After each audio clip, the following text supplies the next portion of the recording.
Football League Grand Final.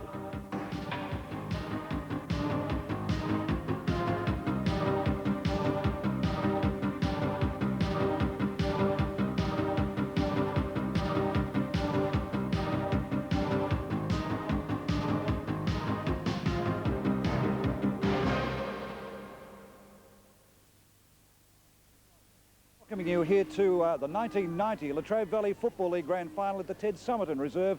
And what a tremendous day we've got for a grand final in country football. Of course, remembering that this is the home of the final champions, the Latrobe Valley Football League in Division 1 of country football this year. So we've got the cream of country football, the best country football available here on display this afternoon. Hope you can stay with us and enjoy the afternoon coverage. Just a reminder also that the Davis Cup replay will be able to see through the Southern Cross Network a little bit later on tonight. Two teams to do battle here this afternoon, Traralgon and Leongatha. Traralgon have been the side all through the year that have looked like being the premiership favourites. They do go into the game as premiership favourites. Matthew Smith joins me now. Matty, you've been around the both camps this week, and there's a little air of confidence around here that I see today that perhaps Leongatha might just spring the surprise. Well, while Traralgon has beaten Leongatha 3 times this year out of three times they've played, Leongatha, after a great last quarter against Sale last week, they must be in with a chance for their first ever back-to-back flags. Well, both sides coached by players with AFL or VFL experience in Jeff Cunningham and Peter Geddes.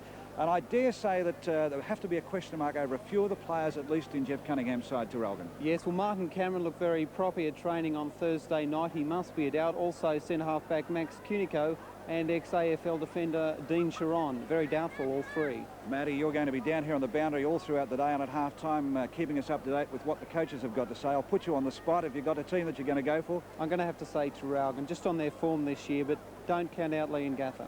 Well, Matthew Smith, as I said before, has kept his nose pretty close to what's been going on down through here. As I said, we've got the cream of country football here this afternoon. We'll be back with you shortly for the start of this grand final in 1990. Jeff Cunningham's side, of course, the Maroons or the Roosters. And then, of course, we have the Parrots, which are Leongatha. It's going to be a great game of football this afternoon. You stay with us on the Southern Cross Network. We'll be back shortly.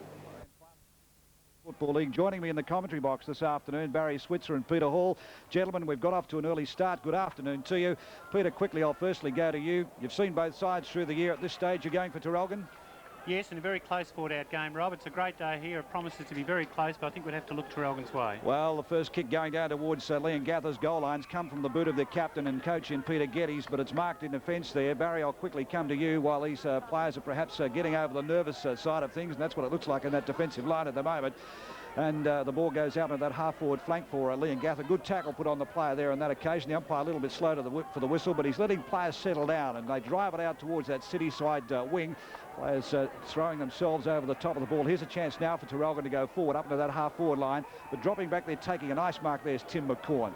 So, Barry, just quickly, you're going for the Roosters or you're going for the Parrots? The battle of the birds. I think the Maroons might have the answers today, Rob. They have been in wonderful form during the season, have lost only 2 matches, and I think they're going to have a big day here today. It looks like it's going to be a pretty big game and a very lively one, Rob. I'll hand over to you. Good umpiring there on that occasion. The two umpires today are Gavin Dorr and Colin King, and they've done the right thing. They've let play go on. They'll soon... I was just going to say to Peter Hall before, Peter, you've been out there and know what it's all about at times, but I think in this modern day of football, it's basically a high-pressure game of keepings off, and I think the easiest way to break it up is just blow the whistle and tell them to play on. I'm sure of that. Play underway again over the top of the ball. At the moment, Leongatha doing all the attacking, furrowing in underneath. The umpires put a whistle on play here, but I think the free kick will go Leongatha's way. We'll wait and see who the player is that's going to take it. It looks like it could be, to me, young Con de Bont. De Bont on that centre wing. Let's say it's the city side, drives it in towards centre half forward. Good mark there for the Gatha, and they've marked right on that 50-metre line. It looks like it could be the big fellow in Craig Hams. It is. Now, Hams has got every chance of putting this ball down into the forward zone, but there is a breeze out there at the moment, Barry, which to me is probably at least a 3-goal breeze. It's blowing across the ground, but I'd prefer to be kicking to the highway goal. Yes, I think it's favouring the highway goal slightly. It'll be interesting to see how Craig Hams goes with this one. If he gets an early goal on the board, he could do anything, Rob. He's a fine player, big, strong man, and if he puts this one through, and here we go now, he's lining up from outside the 50-metre line. There's the drop punt. It's a beautiful kick right into the teeth of goal. Peter Helms, now that's been rushed through for 1 point, and there's first blood to the Gatha. So one behind as the goal umpire signals all clear down there. It was a ball burster, actually, because that breeze was actually into the face of Hams on that occasion. And he's kicked every bit of 52, 53 metres. A good kick on that occasion. They bring the ball back in towards the centre of the diamond. The free kick will go the way of the Gatha here. Just a little bit of overuse of the body there from Traralgon, and they look for the shorts. It didn't come off on that occasion. Here we have finding leading in the race for the ball there was Richard Howard, but he overstepped it, and that's let Traralgon in. And the umpires put a whistle on play here, and the free kick will go to Traralgon. We'll pick up the player in the moment. It could be Max Cunico. Cunico drives it out wide, finds a teammate out here in Rick Hoban. Now Hoban wants to get the ball moving quickly. You know, standing on the mark there is Trevor Risley, the vice captain for the Gatha. Hoban, right foot drop punt, puts it in towards the centre of the ground. Underneath there, all unattended, I was about to say, could have brought the ball to the ground. There was McCorn, but he couldn't do so. Sun caught him in the eyes. Out to the open spaces now for the Gatha. They're off. Sasha Dyson Holland gets a little kick in towards centre half forward, but chipping in nicely there for Traralgon and taking a mark and driving it up here towards centre half forward, where we almost found Mark Pearce bringing the ball to the ground. Where are the Crummers? It's up here into the forward zone. Here's Stockdale over the right shoulder, brings it out back in towards the centre. There's two of them that they can raffle, and Mark Pearce takes the ball some 25 metres out directly in front, and for mine, Pearce shouldn't have any problems of scoring from that end of the ground, Peter Hall. No, Mark Pearce, a very good kick for goal, and he should have no problems here. Interesting tussle between Tim McCorn and Mark Pearce, respectively centre half forward and centre half back for the Latrobe Valley representative team. So that's going to be one of the key battles this afternoon. Okay, Pearce coming in now to look for first blood. It's not a very good kick, but I think it might be straight. We'll wait on the goal umpire. No, it's offline again. So a little bit of nerves out there at the moment. We check the scoreboard, and both sides only have one behind. We've travelled probably some 3 minutes into this first quarter.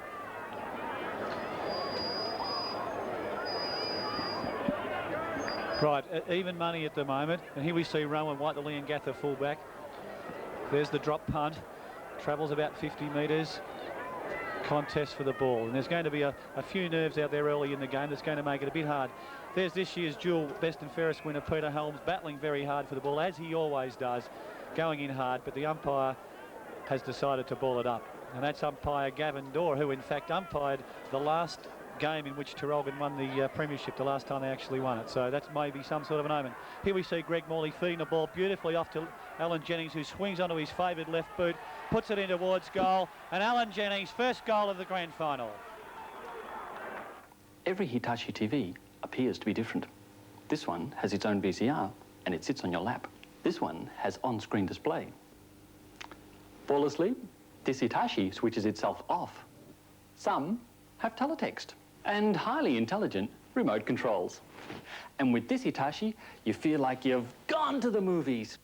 They're all different, but they all have one thing in common: a perfect picture. Play underway again. It was Hocking that got the ball out of the centre there for Traralgon, but we've seen a whistle on play here as we check the score. 1-1-7 to Traralgon. Leongatha one behind. Umpire to put the ball down again. It's almost halfway between half forward and centre half forward, let's say, but it's punched out of that position there by Leongatha, out into the wide spaces. Here's a chance for Scappen. Scappen's handball was intercepted, but the umpires put a whistle on play and will find a free kick. It'll go to the little fella here, and Adrian Scappen, and he should drive this ball right down towards centre half forward. He's come out there looking for the lead, and it's on. Two of them up too high, couldn't bring it to the ground. It gives a chance here for Traralgon to defend, and they do. Right out of that wide open spaces. They'll look out here for Stockdale, I would dare say. This is Peter Stockdale. Stockdale led in the race for the ball clearly, but unfortunately it had a bit much speed up for him and has beaten him over the line and out of bounds. So the ball on that far side of the ground, we might call the city side or the city wing this afternoon as we check the score. 1-1 plays one behind, and Traralgon at the moment probably going into this game the favourites. I haven't had a pick, but I'd probably have to stick with Traralgon because of my old mate Joffa Cunningham, who's had a disappointing year. Came down as coach this year, played I think probably the first 10 minutes of the first game, and injury unfortunately has seen him not take his place back on the ground again for the remainder of the season. But I think there's probably better things in store for Joffa next year. In fact, both the Cunningham boys coaching, Darryl also coaching in the LVFL this year as well. The ball's at centre half forward for the Maroons, or the Roosters. We'll call them the Maroons, although they are known as the Roosters as well. And we find very scrambly football at the moment as we find a whistle on play. We'll just see what happens here. And the free kick looks like it could go here to Russell North. It is too. North brings it up here towards the back of the diamond. The mark spilled at the back, or as the umpire played the push. No, I think the free kick will be on there for mine Barry, and he is. And the free kick here looks like it will go to Leongatha, and they go forward yet once again. Here we see the contest for the ball. Chris Day coming in hard. There's Wes Sutton, a very talented player, but his kick smothered Tony Lane, the courageous vice-captain. However, Chris Day comes through, feeds it out beautifully to Trevor Risley, who swings onto his left boot, but unfortunately for Trevor, that one is offline and through for a point. Interesting, Peter Hall, Trevor Risley back in the Leongatha side after a 2-week suspension. Yes, Trevor's very keen. He was very keen last week and G'd up his players. Good to see him back. He's a good player. There's Brett Van Berkel. He's a beautiful kick of the football, and that one's been marked by little Greg Morley, a tenacious rover. He wends his way through, goes for the drop punt further towards the centre of the ground. However, Alan Spider Risley takes a nice mark in front of the pack, and he plays on immediately, swings it in towards centre half forward for Leongatha. And here we see the captain, Peter Geddes, coming over the top, and yes, that's quite correctly a free kick. Geddes loves that front position, very hard to shift when he gets there. And he'll favour the drop punt as well, looking for the lead. Yes, and it's been taken by the Leongatha player. Front position there being very valuable. Con de Bont, the Leongatha ruck rover. Good football there from Peter Geddes. Looked for the open spaces and saw de Bont running right out of that wing, and it was a beautifully positioned kick. Let's have a look and see what de Bont can do with it. Well, it's a shocking kick off the boot, and it's gone out of bounds. In fact, it'll go out of bounds on the full, and the free kick will go here to Traralgon. So worried me a little bit actually looking at him, Pete, by the way he was about to put the ball to boot. Leongatha have let themselves down early in the game with some very poor disposal, and I think that's one of the differences between the two sides at this point. Just a reminder to you also, if you're watching Davis Cup here on the Southern Cross Network, that you'll be able to catch all those highlights again through the Southern Cross Network tonight, but also a replay tonight, I think at about 5 o'clock of the game this afternoon down at Waverley, of course, between Melbourne. And we'll hopefully probably bring you up with those updates through the day, Melbourne and the West Coast Eagles. So when we tell you, if you don't want to know the score, you can have a look away from your screen and catch all the action tonight at 5 o'clock. Here we go again. This time Leongatha into attack again through Chris Day. Day's kicks high in towards centre half forward. Is there anybody home? No, comes to the ground. And unfortunately, a good tackle put on the player there in front. But Traralgon bring it out from that centre half back position high over the top of the pack as Day again punching it to the ground. Very scrambly football at the moment, and a mark is taken down here on that half forward flank. And there's plenty of size about this bloke as he spins around and has a look at us now. It's Craig Hams. Now Hams has already had a kick at goal before, and as you said before, is a fairly prodigious kicker of a ball. To me, Peter, he'd have to probably be about 55 metres out from goal. He'd probably kick just on 50. There's 1-1, 7 plays 2 behind. Let's see whether Gatha can get their first goal. They've probably travelled some 8.5 minutes into this first quarter, and they badly need one at the moment. They've been doing plenty of attacking. The kick's got plenty of distance about it, but accuracy, no. Hands on. It was Leongatha, but couldn't bring it to the ground over there as players appealing for the free kick. Umpire, he didn't get rid of it, but was under plenty of pressure. I'd hate to be on the bottom of the pack myself. And we'll see it bounce down, emanate some 6 or 8 metres out from their goal. Here we see umpire Dore bouncing the ball in the forward pocket with Leongatha in attack. There's the knock over the back, but it's taken away by Traralgon once again, who move it into their centre half-back position. And it seems as if a Leongatha player's been infringed there. I disagree with that. I thought the players running towards the ball both had their eyes on the ball, but I thought it was guts personified on both players' occasion. That the umpire hasn't changed his mind, Rob, and Michael Roughhead will take the kick on his left foot. However, it goes over the top of the pack, and it's been marked by Traralgon fullback Brett Van Berkel, who, as we said before, is a beautiful kick of the football, and he goes straight up the middle, the shortest way home. But there's Roughhead, and he should take a free kick that time. However, Ross Fisher takes the advantage and swings onto his famous left foot, drives it in towards goal. The ball's still inside, and here comes the VCFL champion, Neil Mildenhall, feeds it out to Greg Morley, who chips short onto Wes Sutton. This is the game Traralgon love to play. However, Sutton's kick is a very poor one, and it's taken away by Richie Howard, who played so very well in that preliminary final. There's Morley once again. He's been very busy early in the game for the Maroons. Play on centre wing, and we find picking up here the ball is Risley. It's Alan Risley, and driving it down towards that half-forward flank. Went over the top of Sasha Dyson Holland. In fact, they're going to pay the mark to the player behind. It looked like it could have been Russell North. North drives in towards the centre of the ground, looking for his teammate in Pearce, and Pearce takes a good mark and plays on quickly now. He's still got the ball, but gets a 50-metre penalty, I think. And we'll find Pearce every chance to kick from just inside 50 metres here. And this could be Traralgon's second goal, actually.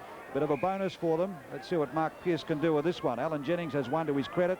Let's see what Pearce can do with this. He'll probably kick from about 38 metres out. A few players remonstrating in front of us here, but we'll keep our eye on the player with the ball. as the umpire lets the play go on. Let's see what he can do with this. Pearce's kick. It's a wobbly old one. Is it going to make the distance? Players misjudged the flight of it and it's gone through for a behind. So we'll check the scoreboard. 1-2-8 plays 2 behinds. And unfortunately, Peter, at the moment, I do see Leongatha probably having more possession of the football in their forward zone, but just failing to perhaps capitalise on it. Indeed, disposal has certainly let them down, but then again, Mark Pearce has had 2 opportunities now to goal for Traralgon, and both times he's kicked poorly. They bring the ball back into play again. A good kick right out there beyond the 50-metre mark, punched from behind on that occasion by Jeff Hocking from Traralgon. The Crummers are down. They drive it back towards the attacking zone again, but it's a shocking kick. Plenty of nerves, plenty of pressure, and we'll see a free kick going here to the player there from Leongatha. That player there, it looks like it could be McCarthy. And McCarthy will put this right foot to ball. Big high kick it is, just outside. Oh, there's a free kick. Umpire lets it... no, umpire did put a whistle on play, and the free kick will go to the big fellow over there, so the ruckman in Roughhead, and he's off quickly. Catch me if you can, says the big fellow. Scoots away like a ruck rover in towards the centre of the ground, but it's a misdirected kick, and a good mark taken there for Traralgon right in the centre of the ground. Sharon it is with the ball. Haven't seen much of him so far today. And they bring this ball back out here towards centre wing. A good mark taken up here by Russell North. North quickly in towards a lead. Yes, and it's on. The big fella in Stockdale has raced out there. He's got that right thigh heavily bandaged, and Mark Stockdale has taken that mark some 40 metres out directly in front of goal. News is through from White City, of course, that Australia has won the tennis. We'll update that for you very, very shortly. A great fight back in the second set. They lost the first set in the doubles, but we'll wait and see what Stockdale can do with this. Catching all the sporting action this afternoon on the Southern Cross Network. Stockdale, a beautiful kick of the ball. That one is straight through the middle, and that's their second goal on the board. It's your responsibility to say no to drink driving. Here are some things you can do.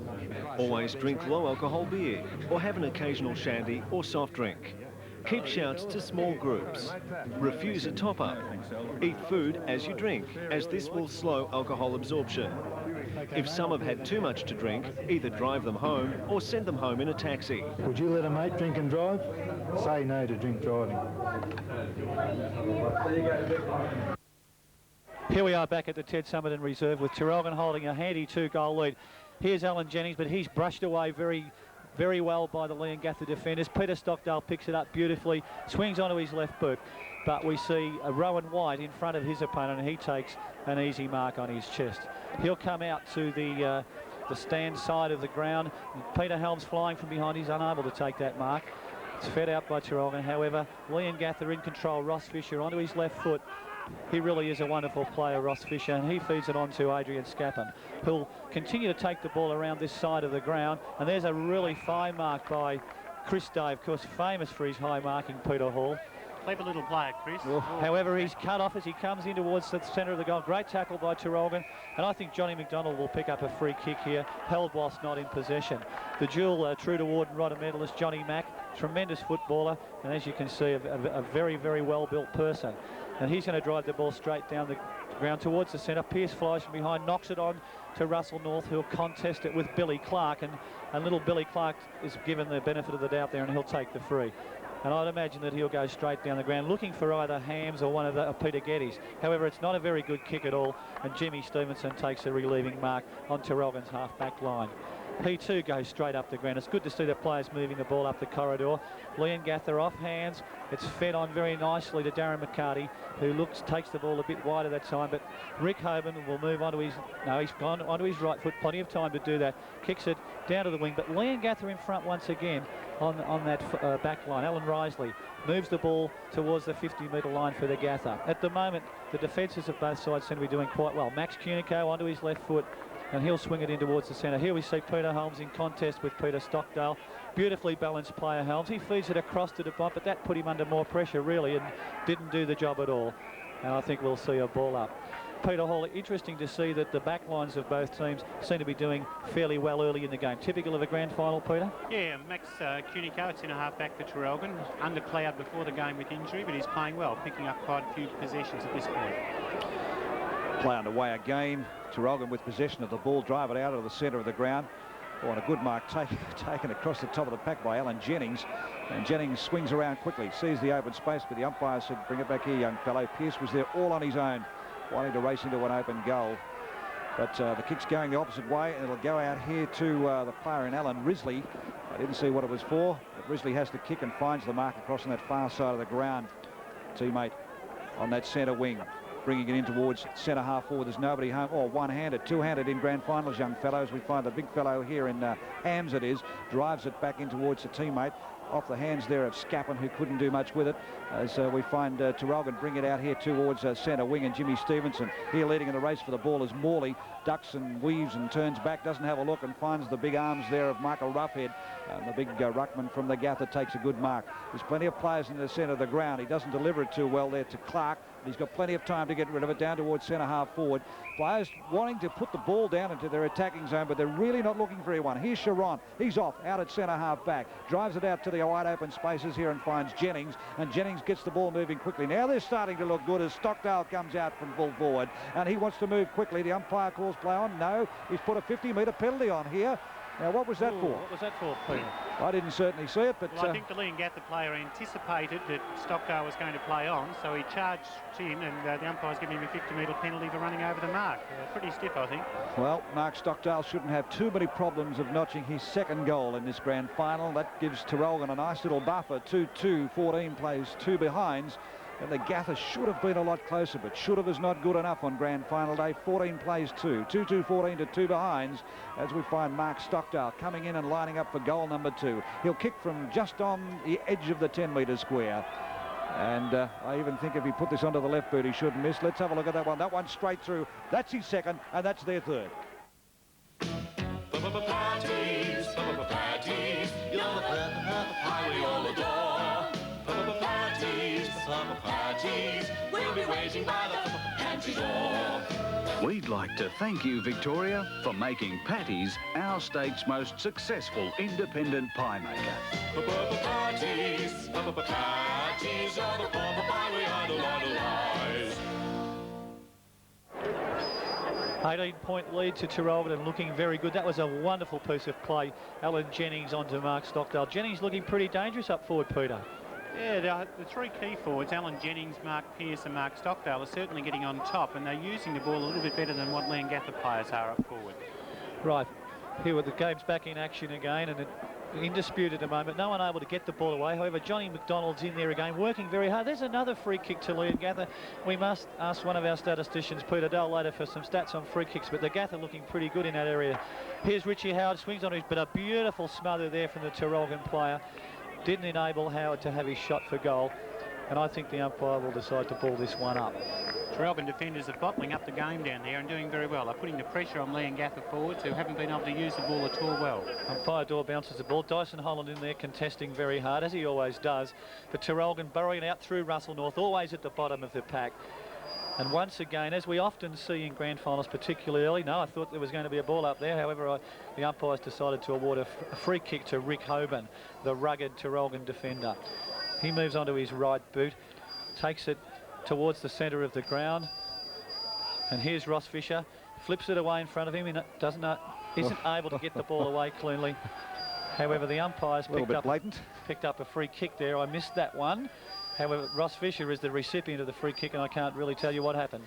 Nonetheless, he swings the ball in towards the centre half forward position. Craig Hams flies high, unable to take to mark. Johnny McDonald showing nice skill, moves onto his left foot and kicks it wide over to the wing, and I think the ball's going to go out of bounds. Johnny Mack doing a lot of hard work there in that when the ball's at ground level, Peter. Yes, the incident you missed there was a free kick given away by Mark Stockdale, who's come right up the ground from full forward to the wing, showing plenty of aggression. I think he's fired up today and looking for a big score. It's not unlike Mark to show some aggression, Peter, I can assure you of that. Anyway, Leongatha back in control here as Chris Day shows a lot of strength. On to Dyson Holland, who feeds it out but puts his teammate under pressure. Dyson Holland in with another chance, unable to handle the ball cleanly, and it goes to ground, and there'll be another baller. The young Sasha Dyson Holland, of course, has been drafted by the Fitzroy Football Club and shows a great deal of promise, Peter. Yes, he does. He's certainly got a future. This will be a big test for him today, though, out here in this grand final. Yes, he did it last year, but today's another test for him. It certainly is, and we're having another ball up here. Pretty scrambly play. The Traralgon defence are getting the numbers back there and really bottling up the play and not allowing the Leongatha forwards a chance to hit that ball out, which is so important in a tight game. Well, our statisticians tell me that it's 14 free kicks to 6 at the moment in favour of We'll wait and see. Could be Leongatha, I would think. And there's players underway yet again. In towards the centre of the ground. Punched from behind by the Gather on that occasion, but Traralgon have the runners down in front of the pack. Overrunning the ball there is Peter Helms for the Parrots. And it comes out into the open spaces again, trying to dive his body across. In fact, he's been in everything, Helms, so far. A good little contester for them. Here's a chance now for Traralgon to stem that tide as they bring that ball from that halfback flank. It's a scrambly old kick. Sharon putting his body in over the top of the ball. He's a good contester. Oh, that was shark beautifully there from Mildenhall. Not Mildenhall, from Fisher. Fisher has won that back, but it's going to go over the line, and we'll find a throw in well, halfway between half forward flank and that pocket. So 3-2-20, plays two behinds. As I said before, a nice little buffer for Traralgon. The ruck work goes in the favour there of the Parrots. Comes out here leading in the race for the ball is Stockdale, who's come well down from full forward. I'll get you to keep an eye and see who's gone back there.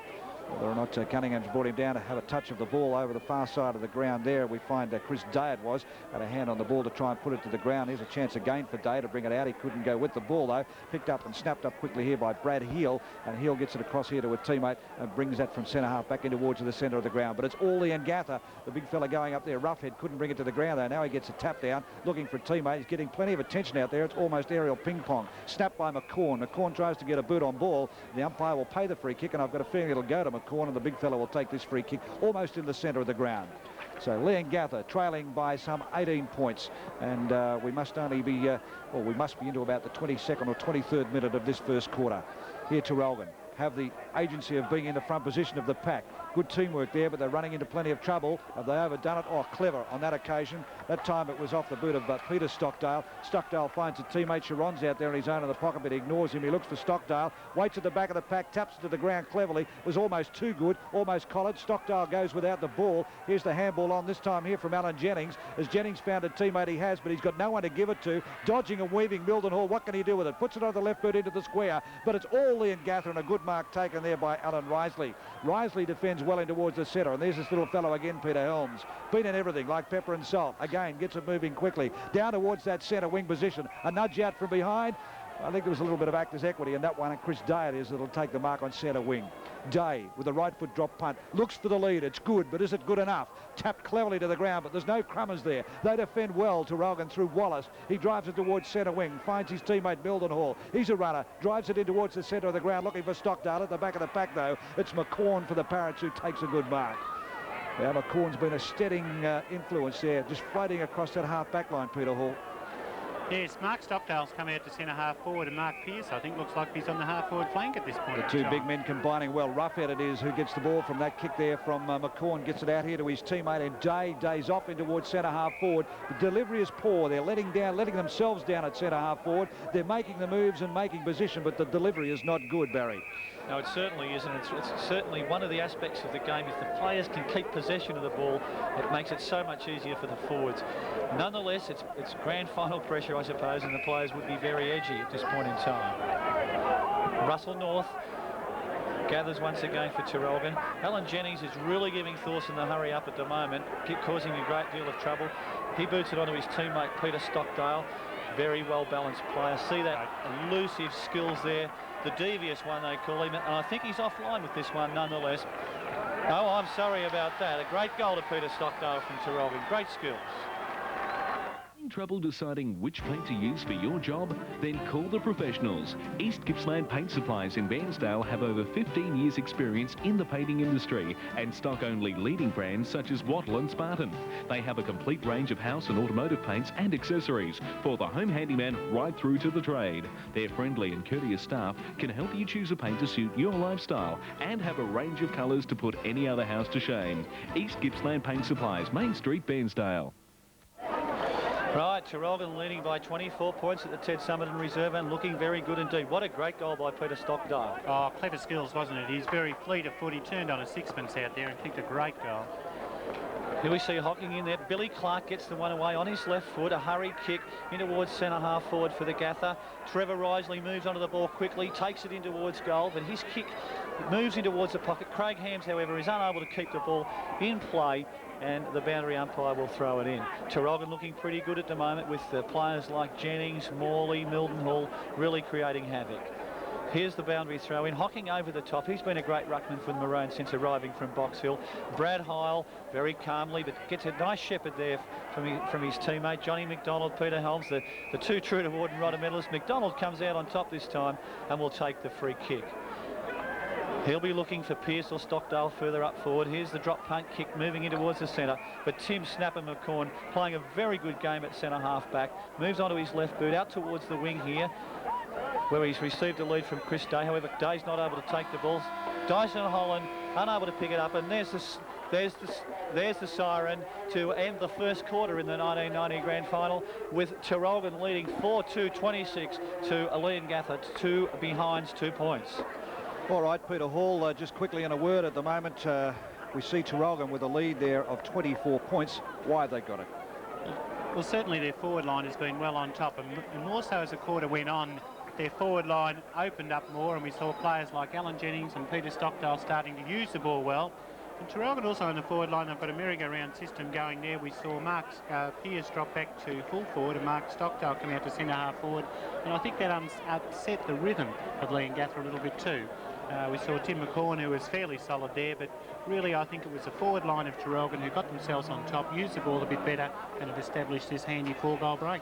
And we'll be back very shortly at the Ted Summerton Reserve to have more comments from Peter Hall, and we'll have a look at the prospects for the second quarter. Here at Moe this afternoon, the Latrobe Valley Football League sees a great start to Traralgon. 4-2-26 Leongatha at this point of time, yet to open their account with a goal. They are 2 straight behinds. The goal kickers for Traralgon so far, Mark Stockdale has 2, Peter Stockdale 1 and Alan Jennings 1. And as the players are breaking up after that quarter-time huddle, Matthew Smith is down there. We'll probably get down to Matthew shortly and see what he has to talk to us about, if anything. But gentlemen, just having a look through some of the stats at the moment from both sides. And Peter, you've got a few there, perhaps some of the best kick getters. Well, just for Traralgon, I've got a few of the best kick getters. Russell North playing in the centre, or ruck roving, has got 4 kicks and 4 handballs. We see Jeff Cunningham walking back off the ground after talking to the players. Greg Morley's had 8 possessions. Ian Wallace has had 6. Alan Jennings, who's been effective forward, has had 8 possessions, and Neil Mildenhall 7. All right, well, Matthew is down there on ground level at the moment. Matty, it's been a good start, of course, by Traralgon, but what have the coaches had to say at quarter time? Well, Jeff Cunningham was very happy with his first quarter effort from his players, but one thing he said, stop feeding the Leongatha centre-half back and full-back, keep the ball low to the forwards. Also, Leongatha, not too happy with their effort. They've got to get more support on the forward line and stop not running in numbers, because that's what Traralgon's got the edge in at the moment. So Leongatha, more support. Back to you. All right, Matty, thank you very much. Well, Barry, we summed it up pretty well earlier, I think, by saying that they had possession of the ball, but they kept misdirecting it towards centre-half forward, and that's exactly what Matthews picked up from the coach's message. Out of the centre of the ground, it's Helms with first possession of the ball, but the free kick is going to go the opposite way. It'll go to Traralgon, and they'll drive that from that back of the square. 3 touches the ball. The umpire pays the mark, and it'll go to Mark Pearce for Traralgon. He'll get it moving quickly. Looking for the lead from Stockdale. He's down there, but it's gone the opposite way. He's going back now, Stockdale, but it comes to the ground. Oh, good recovery. Have a look at this. On the left foot, but it's going to be offline and out of bounds, or one behind. But gee, got great recovery powers for a big fellow, hasn't he? Mark Stockdale, yeah, he's not all that big actually. He takes a very good mark for his size. Well, put it this way, Pete, I'd hate to run into him. He's big enough. Well, he's pretty mean and solid, I can assure that. But you're right, he's very agile, and that was great recovery. All right, they're about to bring the ball back in. The Parrots, they need a little bit of help at the moment. I dare say Peter Geddes has had a few words to say to them as Barry Thorson finds his teammate out there, and Anthony Boland. In fact, there's a 50 metre. They're pretty flexible at giving these 50 metres here, Barry, aren't they? Certainly are. Rob, there's no doubt about it. I think Traralgon have picked up 2, and that's just one to Leongatha now, and Anthony Bowl was very happy to receive that one. He's going to take the ball into Leongatha's attacking zone. However, once again, we see the Traralgon defenders playing in front of their men, and here's Max Cunico in doubt before the game. There's his left foot punt kick. It's a beautiful kick in towards the half-forward line. Anthony Bolam unable to take the mark. Brad Heil working very hard indeed onto his skipper, Tony Lane, who moves it in towards Traralgon's forward line. And as Rob Gaylard so correctly said, Mark Stockdale so agile for a big man. Here's Alan Jennings, the dangerous Alan Jennings, onto his left boot, in towards goal. And Mark Pearce takes a great mark, feeds it across very unselfishly to Jimmy Stevenson. Great goal, Traralgon, gives them a 5-goal buffer. Every Hitachi TV appears to be different. This one has its own VCR, and it sits on your lap. This one has on-screen display.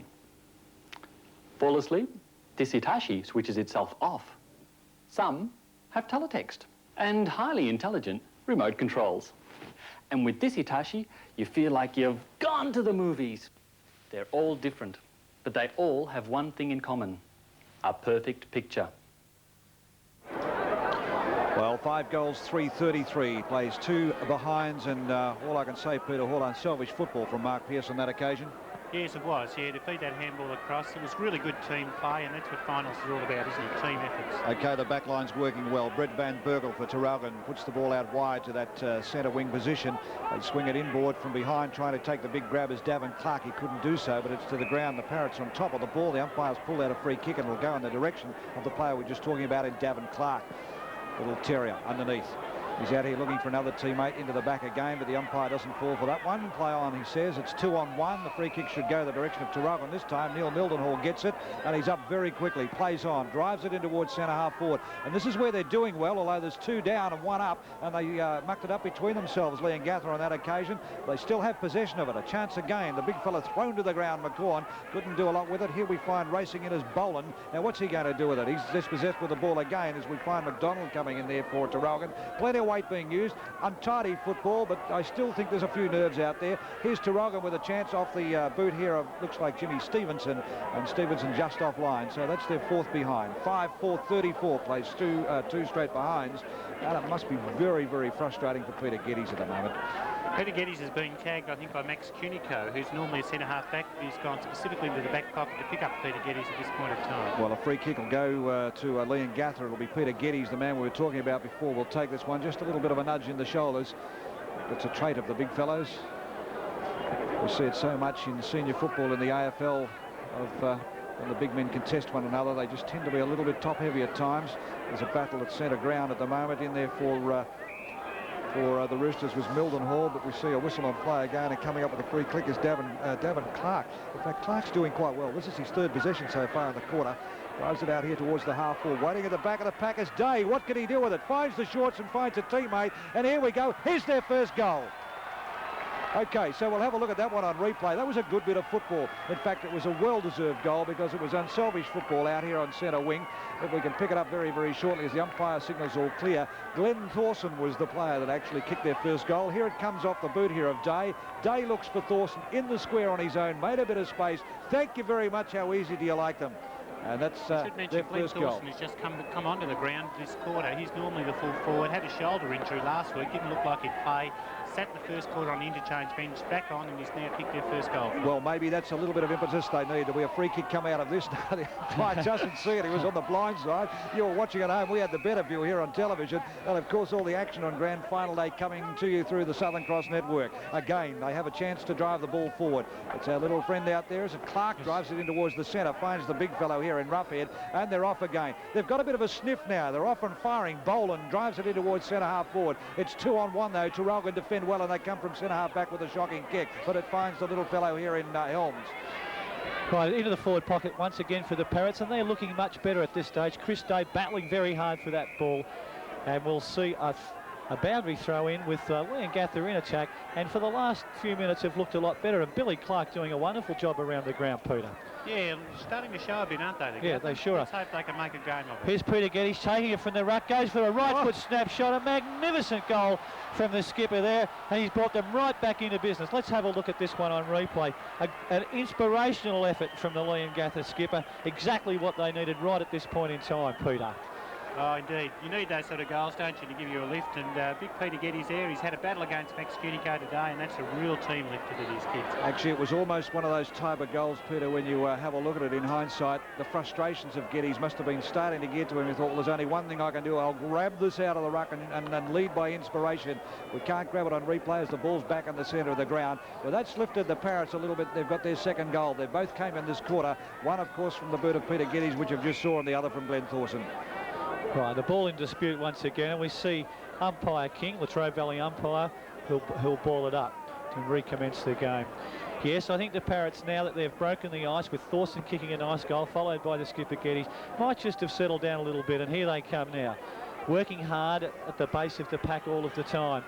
And that's Barry Thorson coming through very strongly indeed.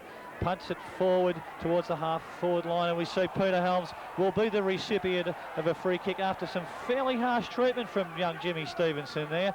However, Peter Helms, he'll take the ball. He's playing well, isn't he? He is playing well. He's probably about 45 metres out, and he is a fine kick of the ball. And maybe not a tall player, but he certainly can kick a long distance. And I give him a great chance of putting this one through. And no, he's going for the short pass. He's found the lead and he's threaded it on to Sasha Dyson-Holland, who's taken that large bandage off his leg. So Sasha would be 30 metres out from goal, directly in front. So really, in grand finals, you should not miss these. Very, very important. Here we go. There's the drop punt. It hasn't made the distance. And it's through for 1 point. Perhaps I was a bit hard on Dyson-Holland there, closer to 40 metres out. Nonetheless, it was still very kickable, Peter. Yes, he had his chances, didn't he? That's a couple Leongatha missed. Craig Hams missed 2 in the first quarter, and Sasha Dyson-Holland's missed that one now. Could quite well be a different story had they kicked those. Here's Brett Van Berkel bringing the ball back into play. Chris Day, he really is a sensational mark for a player of his size, and if he can get cracking here, the Parrots will really be in business. He punts the ball forward once again, and it's gone out to Jeff Hocking, who moves it on in towards the centre of the ground. And there's a contest. Brad Hall playing in front of his opponent, which he should do. Here's Helms again, dangerous. He'll look, feed it out to Anthony Boland, who's under great pressure there, and he's unable to use the ball effectively. We'll see Brad Hall at the base of the pack, working very hard indeed. And I think that at the moment things are looking a little more even. Perhaps Leongatha have, as Rob Gaylard said, have got a bit of a sniff and aren't going to be content to allow the Maroons to take it away from them. All right, well, this ball is being put down on the City side centre wing. The big punch goes basically nowhere from the Leongatha ruckman, and that occasion's gone over the line and out of bounds. 5-4-34 plays 2 through 15, a much better quarter, a more committed quarter from Leongatha on this occasion. But they're doing all the attacking. It's a good sign. Can they fight back? Here again we find Clark, probably been one of their better players so far in this quarter, been flung to the ground, had no chance to get rid of it on that occasion. The umpire will find, I dare say, will put it down again. He will. In fact, the two better players that really have got them moving would have to be, of course, Clark and the other little fellow. Well, Dyer's also done well, as we mentioned before, and we can't leave out Peter Helms, has been inspirational. Here's Sharon. Sharon lifts and drives in towards that centre-half forward position, but dropping back and taking a good mark there is Tim McCorn. McCorn will drive it out here towards the grandstand wing. He looks out here for the little fellow in Helms. Couldn't bring it to the ground, but he's got plenty of teammates there to back him up in McCarthy. McCarthy swings on the right boot, but there's nobody home, and it's all Traralgon as they drop back and take a nice mark there on centre wing. It's Ian Wallace. Wallace it is. Comes close to the man on his mark, but gets away with it. It's a high kick, but it's all Leongatha, as we find dropping back there taking a good mark is the big fellow in Michael Roughhead.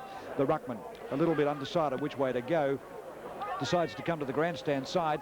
It's high, plenty of players on the ground for the opposition as far as that's concerned. Swinging onto the right boot is Morley for Traralgon. Or Sharon almost picked one up on the half volley, gets the handball out. Good football, but he's under pressure here in Melbourne Hall. Gets collared, dropping the ball, says the umpire, and will find a free kick, and they're getting on with this game very quickly. We said before they've got a sniff. They've driven it in towards centre half forward, but it's all Traralgon down on the ground. Russell North it is, gets it out here towards that half forward, that centre wing position, and they drive it in towards centre half forward. Punching the ball away there is Scappen for Leongatha, but it comes to the waiting ground here of Traralgon, and they drive it down towards that forward zone, and it goes through for another behind. So plenty of action at the moment. Let's go down to the interchange bench at the moment, and we'll have a look down there and see who's about to come on, boys. A change for Traralgon. Coming onto the ground there for them, it looks like it could be Martin Cameron. Who's gone off, Barry? Marty Cameron's gone off the ground, and Rick Hoban has come off. So I'd say Cameron would go onto a half-back flank, take up his customary position there.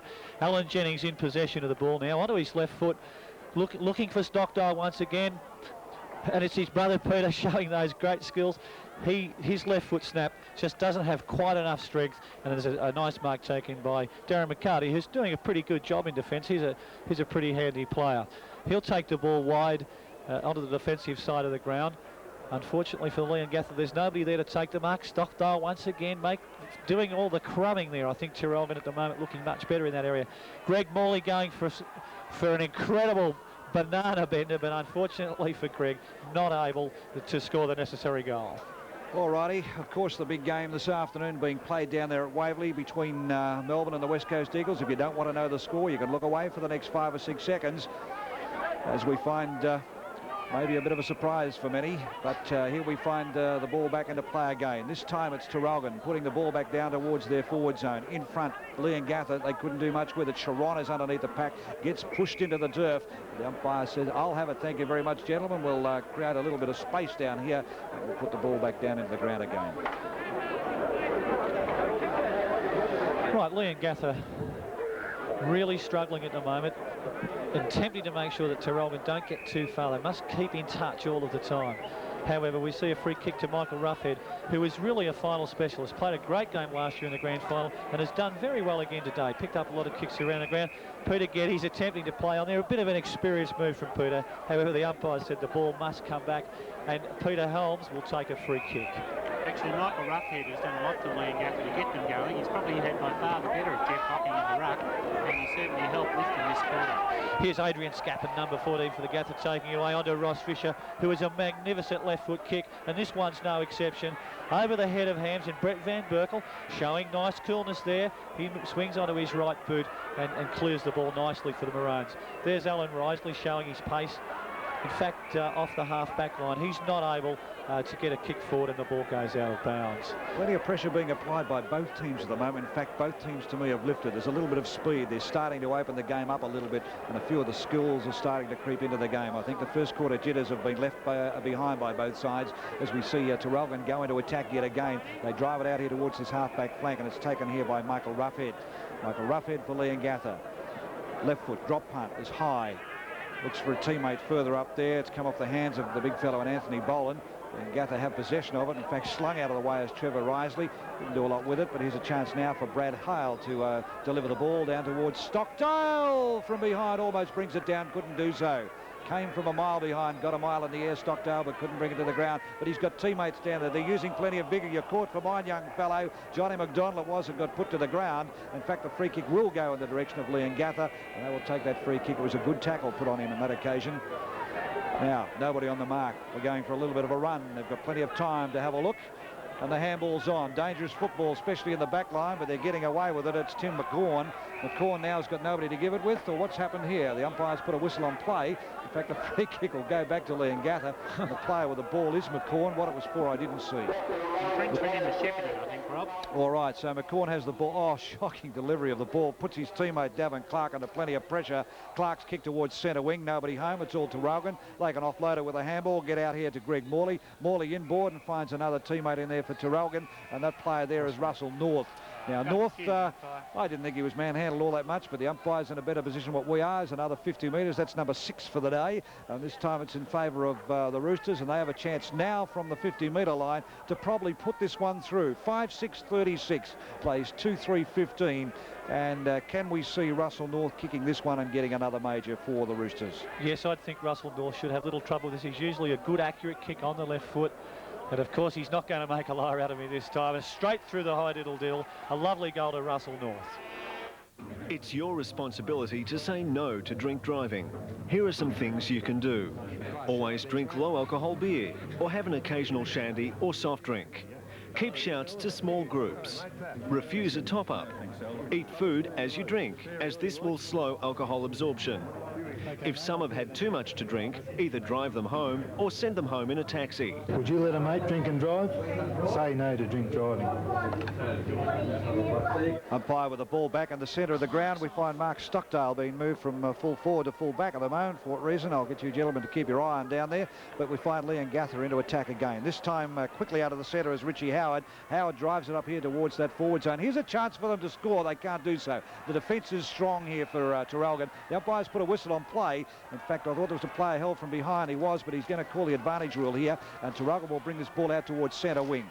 To the ground. Here's Sharon. He overruns the ball. This paves the way for Leongatha. No talk, though. They get out of trouble. Helms with a call. It is to Helms. Helms with a quick handball offloads to Geddes. Geddes finds another teammate. No talk at all as Roughead stands there and watches his player get tackled. In fact, a good decision there. And the rewarded, that free kick was rewarded. And it will go here to young Greg Morley. Now, Morley takes this kick on half-back flank. Man on the mark, Michael Roughhead. Not a lot of talk from Leongatha on that occasion, only got themselves to blame. Here it is out towards Sharon. Sharon can't pick it up. He's got the fumbles. Cleverly taps it inboard, but there's nobody there. Here come the Parrots again off that half-back flank. Shocking kicking. Holmes it is. He's going to get collared. Breaks the tackle beautifully onto the left foot. Who's he got in the centre of the ground to kick it to? Snapping up a nice mark is Glenn Thorson. Thorson with a goal to his credit so far in this quarter was an easy one. I think he's a bit far out to score now. From 70 metres, he drives it in towards the forward zone. There's 2 on 3 here to the ground. Can they do much with it? No. Here's a chance now for them to come in through Scap, and he couldn't do a lot.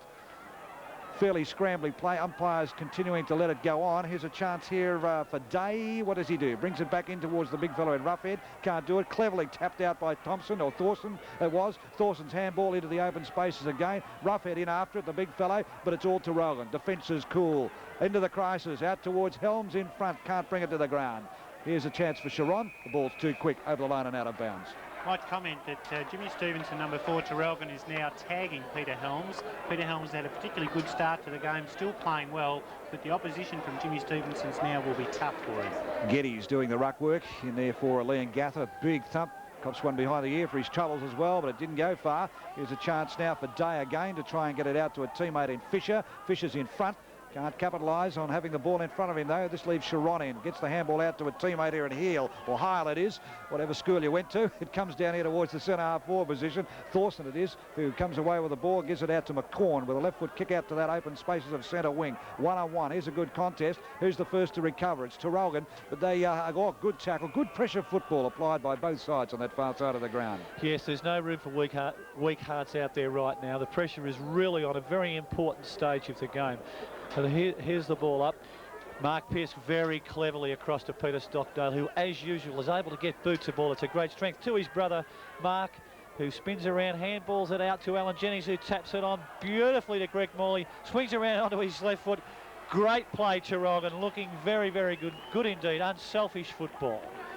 Well, it was unselfish football on that occasion. We'll try and pick that up on replay shortly if we can. We almost had a glimpse of it there, but here we find Stockdale. Clever, thinking all the time. Gets the long handball, offloads it to a teammate, tapped over the top, found touch in basketball parlance, across here to the little fellow in the goal square, swung around on the left foot. Didn't look like his kicking foot, but young Greg Morley has notched his first for the day, and we check the scoreboard, and that's Traralgon's 7th. 7-6, plays 2-3. And where we thought Leongatha, Peter Hall beforehand might have been getting a little bit of a sniff and getting back, we now start to see the pendulum swinging the other way. Yes, it's going to make it hard for them now with that 5-goal break. And once again, we see the ability of Traralgon forwards to keep that game open, to keep it moving. We saw the knock-on, we saw the handball by Mark Stockdale across there, and then finally on to Greg Morley, who kicked that goal. And I think it's the mobility of that forward line that's causing a few problems for Leongatha. They've got Alan Jennings, they've got Peter Stockdale, who's clever, they've got Mark Pearce, and of course they've got Mark Stockdale, who's a very attacking forward. Barry, I said at our introduction on the ground before, just before the start of the game, there was a bit of an air of confidence around here today that Leongatha could have turned the tide. Yes, there's no doubt about that. I think they gave themselves a really good chance. Of course, we must remember that they'll come back. They have a tradition for being a great fighting club, and there's no doubt that they'll come back into contention. They won't give it up easily. Sharon's playing quite a handy game, doing a lot of the hard things, not getting a lot of kicks, but he's always in there working hard, burrowing at the bottom of the pack. He looks untidy, Barry, I suppose you might say, but he's always where the ball is, and he's being creative. He's feeding it off to the players that are running past him. And as you say before, he's not getting a lot of kicks, but possessions, as long as he can do something with them. Here you see him in there again. Now, what's he going to do with this? Throws his body over the ball, but it's the big fellow here. Is it Geddes? It is that gets the ball and kicks it into the man running across the face of him at the moment. No changes on interchange at the moment. The runner's busy out there at the present point of time. Centre wing. Boundary umpire throwing it in again. Geddes trying to get the ball down. Sharked off the pack here by Richard Howard. And Howard straightens up, has a look up towards centre half forward. He looks for Hams. Couldn't bring it to the ground. Unlucky on that occasion, but it's all Traralgon. Bit of talk and they can get away with it, but they muck it up. This lets Leongatha in and a good tackle, but it was held to him. He couldn't do much with it. And the player that was tackled there was Adrian Scap. And gee, a little bit of talk there, Peter Hall, and they could have come away with that ball. Yeah, Craig Hams was just a bit too slow. He's got to learn to knock the ball out. If he can't mark it, he's got to knock it clear of those packs and give his running players a chance to run onto the ball. Straight into the back of Michael Roughhead on that occasion. Leongatha must take a free kick here. And there's a chance to see whether they can score. I know it's easy to laugh. He's not even going to kick it, Roughhead. In fact, he's given it off the handball off. to a teammate who kicks it right down to the goal square. I wouldn't call that good football because they didn't have a look, Michael Ruffhead, on that occasion. There was 2 Leongatha players on one in the goal square and players walking with their back to him. So I wouldn't have called that good football. A chance badly missed. 7-6 plays. We'll have a look in a moment as soon as they put the scores back up, because they've taken them off the scoreboard here as well. 2-4 plays 7-6.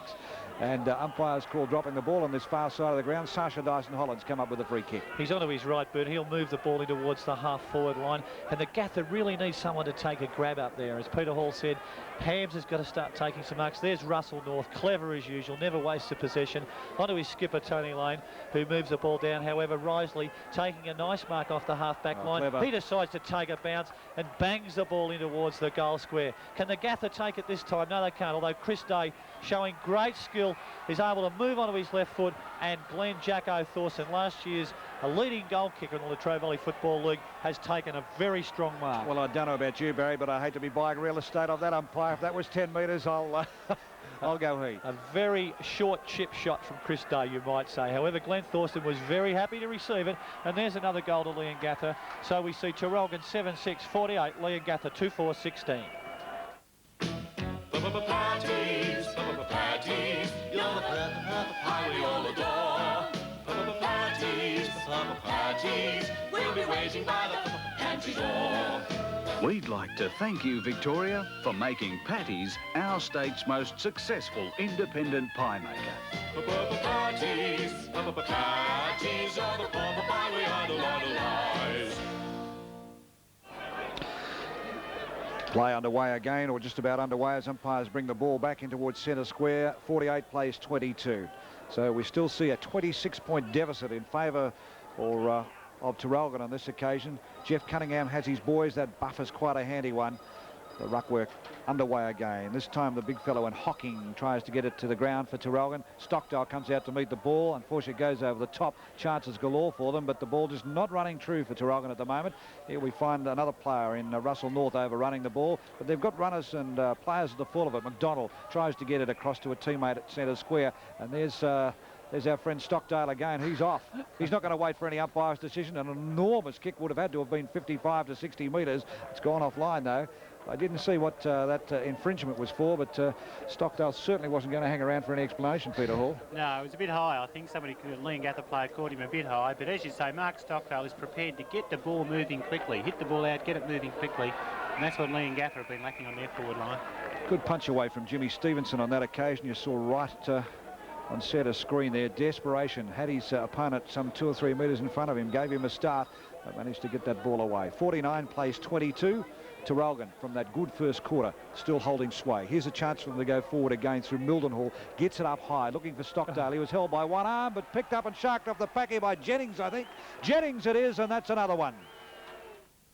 Having trouble deciding which paint to use for your job? Then call the professionals. East Gippsland Paint Supplies in Bairnsdale have over 15 years experience in the painting industry and stock only leading brands such as Wattle and Spartan. They have a complete range of house and automotive paints and accessories for the home handyman right through to the trade. Their friendly and courteous staff can help you choose a paint to suit your lifestyle and have a range of colours to put any other house to shame. East Gippsland Paint Supplies, Main Street, Bairnsdale. 20 minutes, I dare say, into this second quarter. 8-7-55, plays 3-4-22, and that gap starting to widen, Barry. Yes, Traralgon looking good. Jennings really dangerous up forward. Here we see Traralgon once again try to take the ball away. Max Junico, very cool in defence, swings the ball onto his left foot. Peter Stockdale, a bounce does not favour in that time. However, he comes back beautifully. He really is a clever player.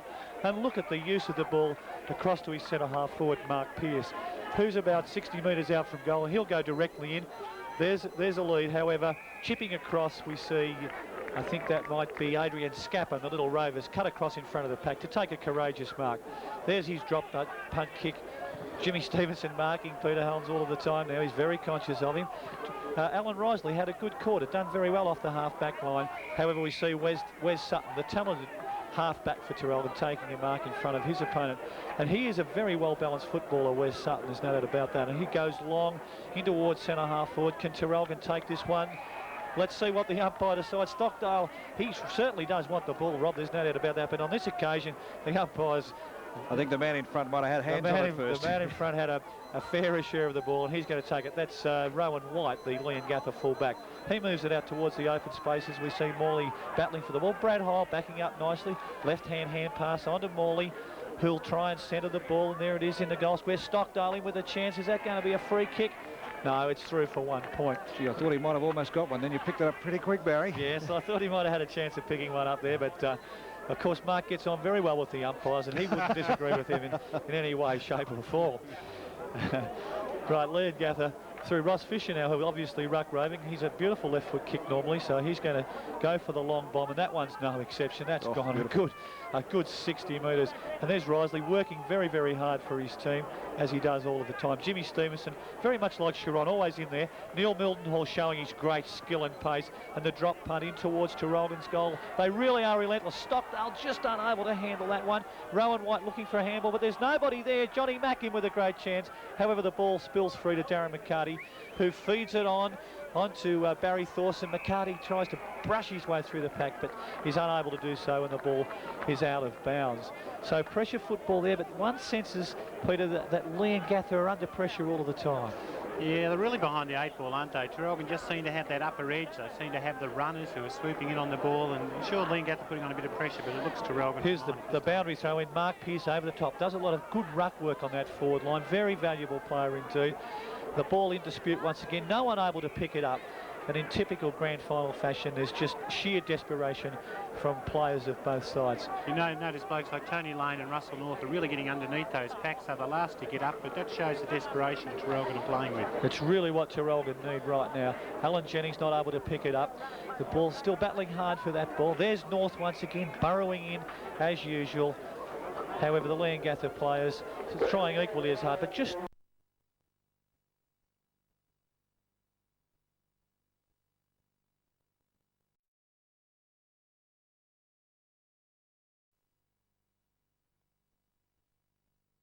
ascendancy away from their very talented opponents at the moment. And you see Alan Jennings lurking there, waiting for that ball to come off the pack. I'm not sure why somebody hasn't picked him up a little earlier. And here's the loose kick back to Greg Morley, who goes for the centering ball in towards... What's the umpire picked up here? It looks like it might be a free kick to Traralgon, if I'm not mistaken. Not sure who's going to take this one. Dean Chiron, it looks like. There's Dean... Yes, it is Dean Chiron. I didn't pick that one up, Rob or Peter, exactly what happened there. He was shepherded out going to the mark. As the ball was coming down, he was pushed out of position well too early before the ball was on him. Oh, well, he's going to make a liar out of us, Peter. It was Chiron that actually got... you picked it up well. It was Chiron that got the nudge out, but there must have been something a little bit earlier on that went in the favour of Traralgon. And we have a guess who's got it, Rob. OK, it's Stockdale, the umpire's mate. Let's see what he can do with it. 20 metres out, directly in front of goal. Umpire goes to one side. Yes, signal's all clear. So that's another one for Mark Stockdale. That's his third for the game. Come in and check the value of the great range of used cars at Sturgis, Smith, Holden and Sale. You won't find better. This XD Fairmont 4-speed is one of the 21 Fords in stock to choose from and is fantastic value at only $5,995. This T-Bar Auto XE Falcon sedan makes driving a pleasure and you won't buy better at only $7,995. This XF Falcon features T-Bar Auto air conditioning and power steering and at only $10,995 represents great value. You won't buy better than these, so come in and check the great range at Sturgis, Smith, Holden, Sale.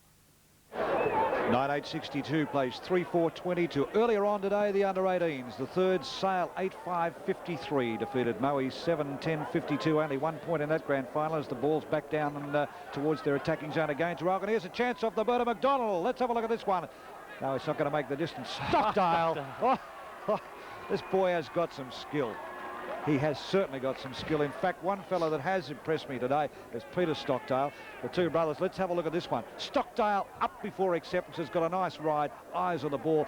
A perfect example for young guys or young footballers sitting at home having a look at that. Got the sit. I know he's a beautiful kicker. The ball, Peter Hall. If you were taking odds, what would you be betting?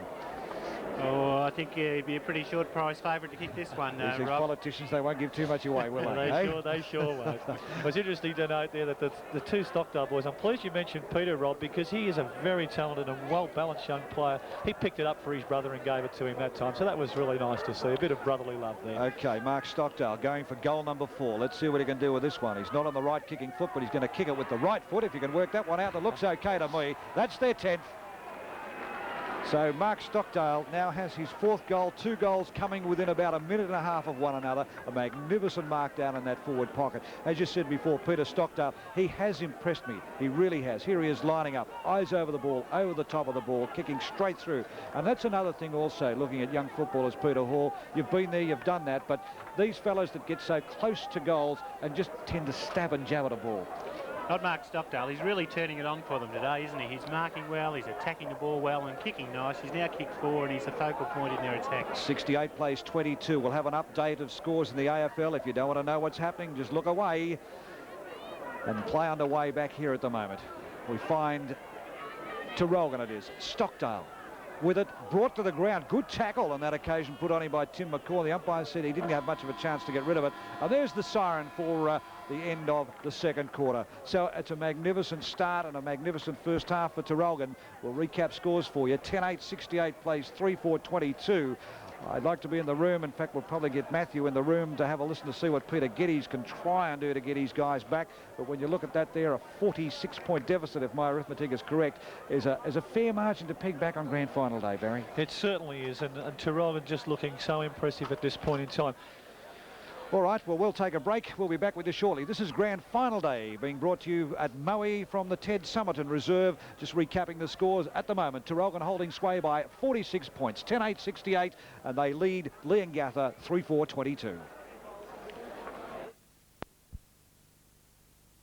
Out here at the centre of the ground at the half-time interval. And I think we've got a foot race on. We've got a bit of kicking. So it's a fun family day here at this Ted Somerton Reserve. Gentlemen, it's a perfect day for footy. I did think that perhaps there was a little bit of wind out there that could have been the difference between a 2 or a 3 goal wind, but it just seems to swirl around. Really doesn't favour either side. Perhaps, maybe, if any, probably the highway goal, Pete. Yeah, still Traralgon have come out in that quarter and they've kicked 6 goals 6, which is a very, very good effort. Here we are on the screen there. We can see Traralgon kicked 6-6 in that quarter to Leongatha's 3 goals 2. At least Leongatha did get off the mark there and kick a few goals after being held scoreless in that first quarter. Glenn Thorson, full forward, coming onto the ground, kicked 2 of those. And that's what they need. They need a player like Glenn Thorson to add that little bit of bite on the forward line.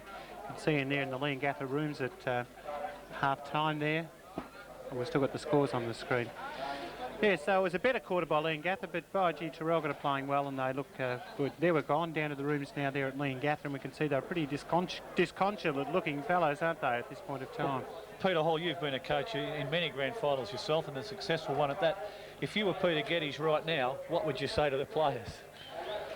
Well, I think Leongatha is the type of side that can come back. I mean, nothing's impossible in grand finals, and I think we've all seen evidence of that in previous years. 7 goals is a big deficit at this point of time, but you've got to have confidence in yourself. You've got to make sure that you G each other up at half-time and just have trust and belief. I mean, playing in finals, it's doing the hard things for the team that's important. Forget about individual stuff. Go out there, do the hard stuff for the team, and then the kicks will start coming your way. We'll have a look at some of the highlights shortly, Pete, but the thing that I have noticed probably against Leongatha, I was talking to Barry just off air a moment ago, is that where Traralgon are getting their runners and they're making a little bit of space and setting themselves up to run the ball down the ground with a distance of between 5 to 6 metres and popping that ball over the top and drawing the player, I find that Leongatha are perhaps running together too much as a unit in relation to running 2 and 3 metres away, offloading one handball too many and getting themselves into trouble that way, whereas to me Traralgon are opening up the space and running the ball much better. Well, they certainly are. Perhaps there's 2 significant features there we should look at. Traralgon have got 2 players specifically tagging Jimmy Stevenson on Peter Helms, and they've also got Dean Sharon tagging Ross Fisher, who's a very valuable player for them. And those two are their key running players, which are stopping. Getting the game moving, so the taggers are doing very well. Here's some of the highlights we can see on screen at the moment. The goal coming from the other end of the ground. Here we pick up young Russell North, it is, for Traralgon. And this fellow here has been one of the telling factors up in the forward line. 4 goals so far in the first half. Mark Stockdale, every time he gets the ball, he does something creative with it. He's very clever, got beautiful hands, a good kick. There's Sharon you were talking about before. It just worries me when you get players of the calibre of these two, that when you were talking before, Peter, of tagging one another, whether all of a sudden they nullify one another in in a game, especially in a grand final. And it can sometimes work in the reverse. Stockdale getting goal number 2. Here's the clever brother here of Peter Stockdale. He really has impressed me, this fella. Not a lot of him, a bit of the will of the wisp, but he's quick, he can turn, he's not frightened to kick either foot, and to me he's going to be a real danger player in this second half.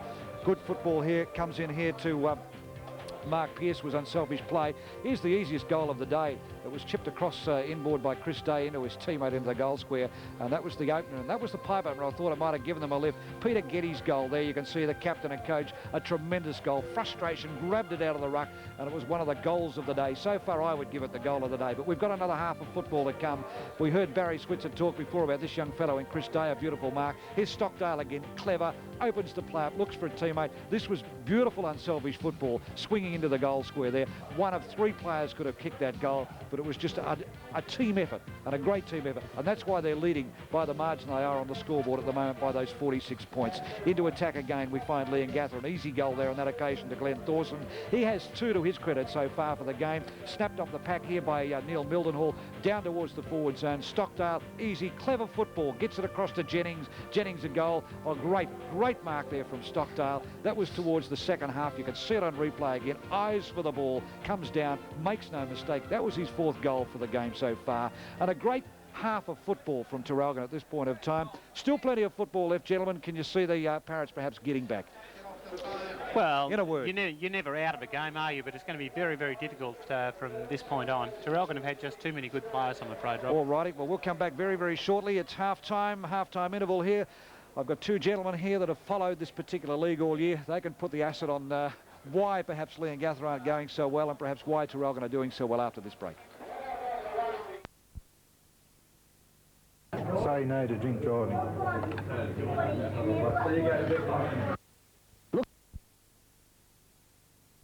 Two sides have made it to the grand final, Traralgon and Leongatha, but the boys have been busy back there at the Southern Cross studios back at Traralgon.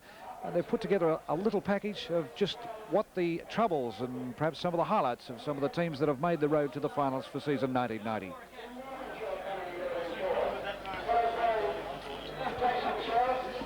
Leongatha, Sale and Moe remained in the race for the 1990 Premiership flag.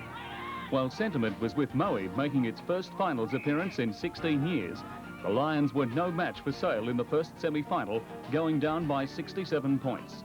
In the second semi-final, Traralgon and Leongatha staged an epic battle at Moe before the Maroons finally snuck home by just 8 points in what was to be a dress rehearsal for the grand final. When the Parrots met Sale in last Saturday's preliminary final, it was hard to find anyone game to tip the defending premiers to beat the Hot Magpies. But with its back to the wall, Leongatha staged an inspiring last quarter comeback to sink Sale by 31 points and set up the chance for back-to-back flags for the proud South Gippsland club. But history stands against the Parrots, who have failed to defeat the Maroons in their 3 1990 encounters. They face a Traralgon side that has lost just 2 games this season and went undefeated for the first 15 rounds. The Maroons also boast 6 players with AFL experience and many others who have pulled on LVFL jumpers. Leongatha, meanwhile, has been dogged by inconsistency in 1990, looking world beaters one week and also Rans the next. But with the inspirational Peter Geddes at the helm, leading a side that exhibited great courage to win last year's nail-biting grand final against Mapra, the Parrots could never be written off and are certain to fight to the death for another taste of premiership glory. With just 60 minutes of 1990 LVFL football remaining, the right to hold the league's most sought-after cup will be decided by the side with the most skill, the most guts and determination. Whether it's Jeff Cunningham's Maroons or Peter Geddes' Parrots, well, only time will tell.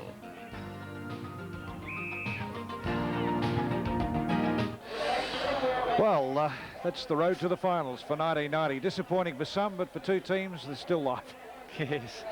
Yes, it's really interesting. I think Leongatha really will come back hard. As I mentioned before, Rob, they are a great football club built along very traditional lines of always having a red-hot go, and I'd be very surprised indeed if this third quarter wasn't going to be a real red-hot one, because I think that Geddes will certainly fire the players up.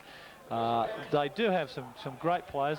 If Helms and in particular Fisher can shake the tags, I believe the Gatha are still in with a big show. Well, we've had plenty of entertainment out here this afternoon. You were wondering probably what that player was doing lying on the ground. He deserves to. He's just come from about 40 metres behind to win the 1,000-metre foot race out here. It's run almost like on a dog track. It was a bend every 15 metres. Pretty hard effort to do, actually. But the Sale player was out in front by a mile in the Collingwood colours, and the boy in the North Melbourne jump has come from about 40 metres behind with a lap to go to get up and nut him just on the line. So it's a good effort. It's a boy from Churchill, so the Churchill followers would be very pleased to see that.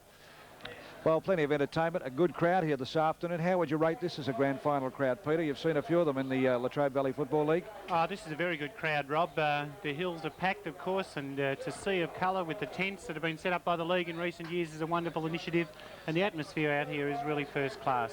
And I think that people are seeing a top game of football too. I think you mentioned halfway through that quarter that the tempo really did seem to pick up, and I think the two teams are now putting on a very interesting exhibition. Want a few good players, Rob? Why at this not? Point of time? Probably if we go through the Leongatha side first of all, they have been down as we've said, but they've had some good contributors. None the least I think was Alan Spider Risley playing on a half-back flank has been giving them good value. Across the centre line they haven't done too badly. Davin Clark, number 11, although he went off for a brief time in that second quarter, I'm not too sure why, but he was off the field there for a minute, has been a good player for them. Peter Helms, number 5 in the middle, although he's being tagged by Jimmy Stevenson, is still making a contribution. Chris Day's done a few things at different points of time. Apart from that, probably Michael Roughhead has been another good player for them that's given them a lot of value, but apart from those players, the rest really need to pick up a little bit. All right, we might take a break and come back with Barry Risley in a moment. We'll have a look at the better players from the Traralgon side. Perhaps we might find out what Peter Geddes has had to say to his boys to try and lift them in this last half of the grand final. Here on this beautiful Saturday afternoon here at the Ted Somerton Reserve here in Moe. It's grand final day for 1990. Traralgon and Leongatha doing battle at the moment. Traralgon doing the better. 68 playing 22. We'll be back with you shortly. Refuse a top-up. Eat food as you drink, as this will slow alcohol absorption. If some have had too much to drink, either drive them home or send them home in a taxi. Would you let a mate drink and drive? Say no to drink driving. People travel for miles to own outfits tailor-made only by Satisfaction in Sale.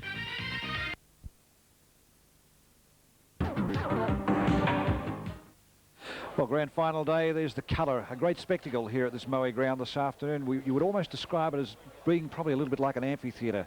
We're sort of a little bit elevated above the players here. In fact, the ground is reminiscent of a small Waverley, I suppose. It's got a very much a mound in the top of the ground out towards the cricket pitch area. But a lovely setting for a grand final, and under the circumstances, we're witnessing a fairly interesting game of football. Don't discount Leongatha. The boys here tell me that they've got the ability to be able to come back, and that's what they're known for, their fighting spirit at the moment. Traralgon are 68 points playing 22, 46 points the difference, and there's been a lot happening, not only in the rooms but at ground level. Matthew Smith is down there. Matty, what have you got for us? You don't often see Peter Geddes angry, but he was very angry with his plays. He said they're not putting in enough. He's made some big moves. He's put Chris Day in the centre, Trude Rodder medalist Peter Helms on the forward flank, and Ross Fisher and Craig Helms both on the bench. He told them to have a stew over what they've been doing, have a think about it, he'd bring them back on. In the Traralgon camp, very relaxed, although they said they've only got the job half done, so don't let up from here. But they look to have the advantages all over the ground, so it's going to take a big effort from Leongatha. Well, interesting comment there from Matty. Thank you very much. But the moves that Peter Geddes has made, I thought perhaps Helms has probably been one of the instigators of getting them moving, but it's interesting to see him moved out of the centre. It is interesting, but I suppose they need that spark on the forward line, and Peter Helms is that type of player that might give them a lift and kick that top goal. Probably more surprising is Ross Fisher gone to the bench. One of their top players and one of the top league players has gone to the bench, which is a measure of the desperation, I suppose, that they have to resort to.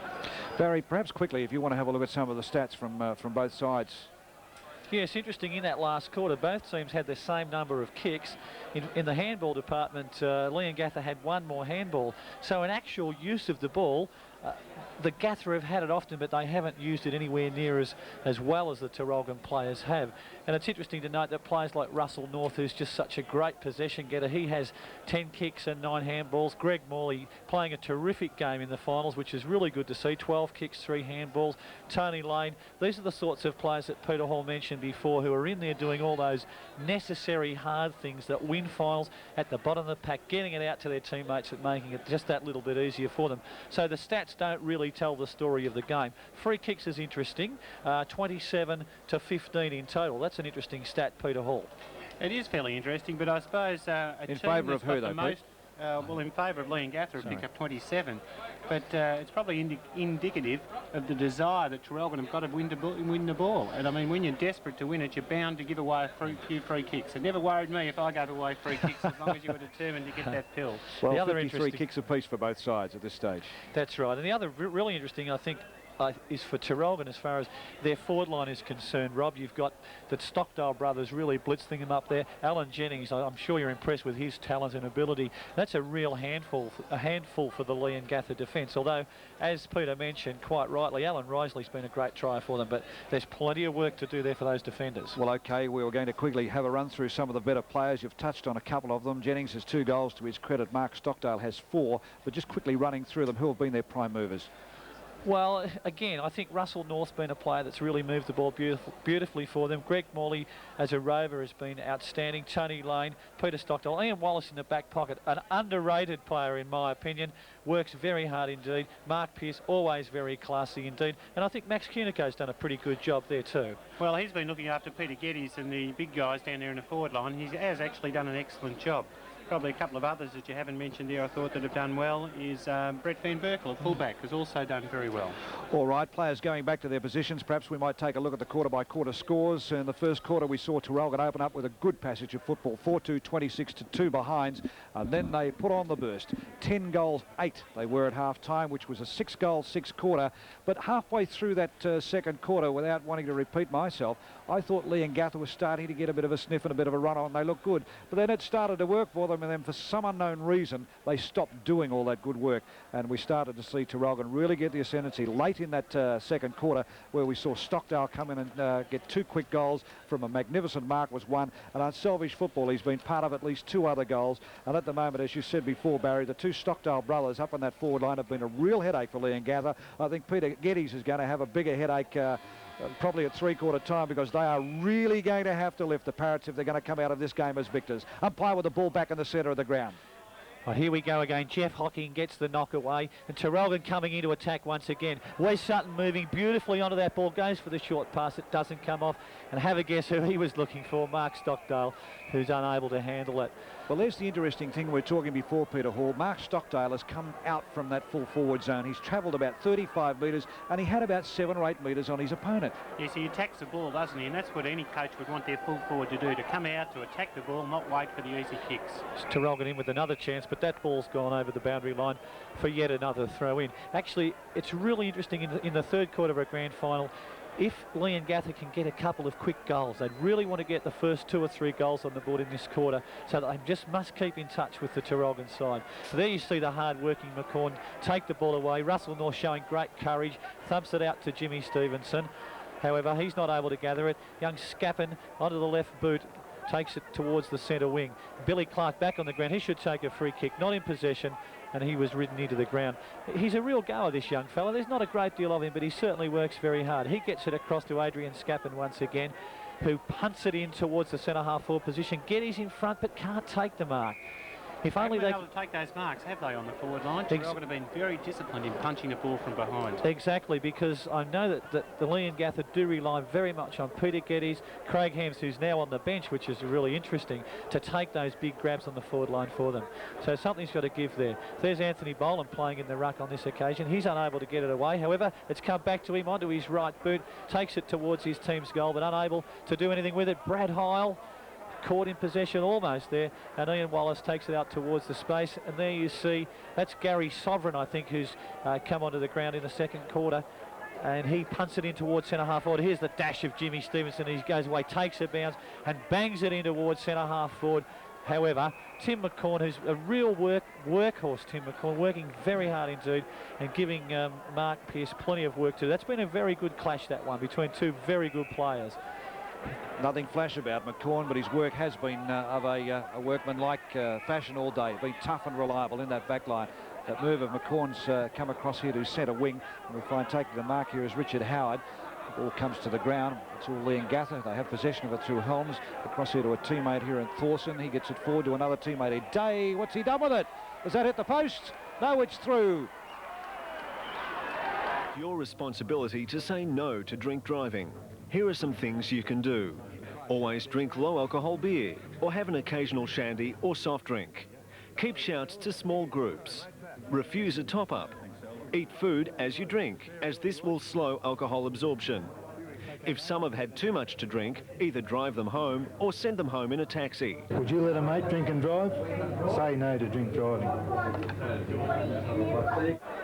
Good goal to Chris Day, feeding off the pack there on that occasion. That brings them a little closer. 4-4-28, 10-8-68. The margin is still 40 points. Plenty of work to be done. But Traralgon, they have first touch of the ball out of the centre of the game. They drive it out of here onto that half-forward flank. Punch from behind. Good defence on that occasion there from the gather. Here's Sharon. Goes left, goes right. Swings back onto the left foot, looking for somebody. The experience of Sharon showed there. Here it is. Stockdale in front. No, he's dispossessed of the ball. Or was a little bit slow on that occasion. They have the numbers here. It's Risley it is, or Risley it is. Gets the handball out, but chipping in nicely there is Jennings for Traralgon. Now let's see what the umpire's going to do here. He's put a whistle on play. The free kick, I've got a funny feeling, will go to the Traralgon side. It does. Who's that on that far side of the ground? Alan Jennings. Jennings it is. Fine as a summer's day. Let's see what he can do with it. He's gone for the lead, all unattended there on his own. They have not concentrated. John McDonald has taken the easiest of marks. He must have been wondering what's going on here. How easy is this? 45 metres out directly in front. Has a chance now to bring up their 11th goal. 10-8-68 plays 4-4. Let's see what he can do with this. In towards goal. Right foot drop punt on its way. To the centre of the square. Doesn't move. Good goal. That's number 11. It doesn't have to be a chore. Leave it to the professionals who know how to do the job efficiently. Peter Needham's Carpet Care offer the very best in wet carpet restoration and repairs, carpet and upholstery steam cleaning, and with their rapid drying system, you can be back on your carpet in no time at all. Call soon for an obligation-free quotation and you'll see great value for your money. Peter Needham Carpet Care, the only licensed Scotchgard applicator in Gippsland at 5 Nefertiti Court, Traralgon. Well, the league best and fairest winner there, John McDonald, getting that goal. He's got the best and fairest award by doing some hard work through the year, but I guess he must have had a bit of a shock to find out the kicks do come that easy. He was pretty happy to receive that one, I'm sure, and he'll certainly remember that. Here we see Leongatha fighting back once again. They work. Sasha Dyson-Holland cleverly knocks it on, but Scapper not able to take it away. And it's gone on to Brett Van Berkel. As Peter Hall said before, he's done a pretty good job there. And here we have Jeff Hocking, who's been under a bit of an injury cloud during the week, however doing a very good job.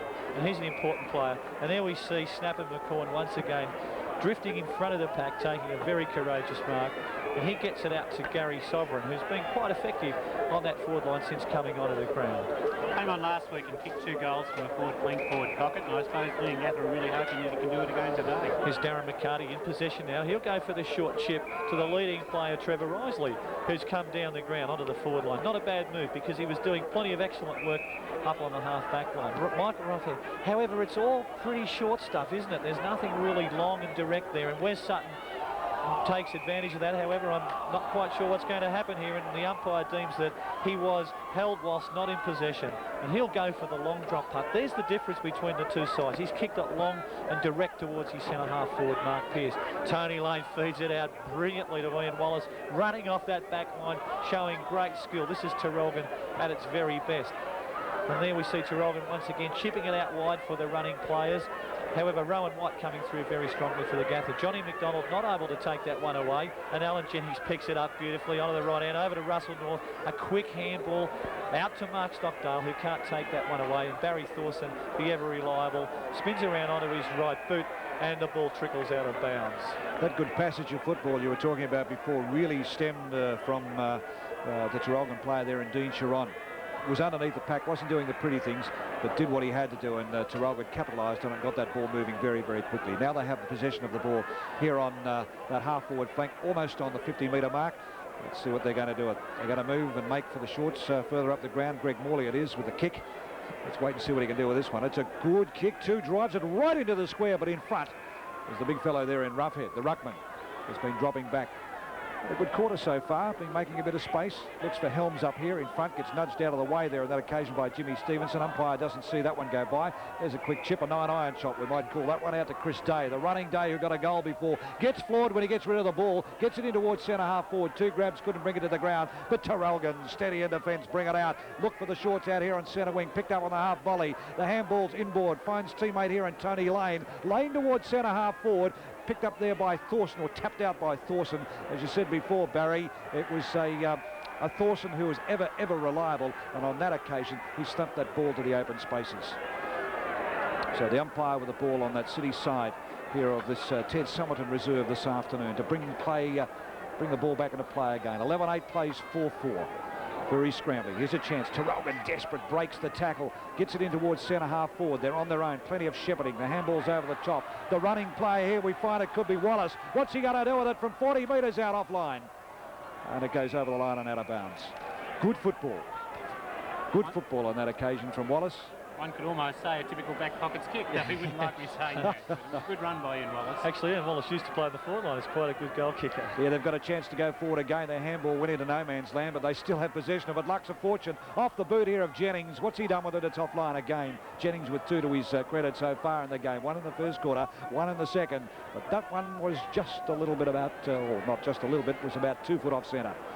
Still causing them plenty of trouble down there, isn't he, Alan Jennings? Moving around, being creative, picked up 2 or 3 kicks already this quarter. Plenty of moves from the fullback line at this occasion. Coming out making some space was Davin Clark. It was ignored out to the opposite side of the ground. But hard to pick up over there today. The sun's shining brightly. Here's a chance, a bit easier run in for Traralgon on this occasion. That looks better. And Russell North, that's his second for the afternoon. Having trouble deciding which paint to use for your job? Then call the professionals. East Gippsland Paint Supplies in Bairnsdale have over 15 years experience in the painting industry and stock only leading brands such as Wattle and Spartan. They have a complete range of house and automotive paints and accessories for the home handyman right through to the trade. Their friendly and courteous staff can help you choose a paint to suit your lifestyle and have a range of colours to put any other house to shame.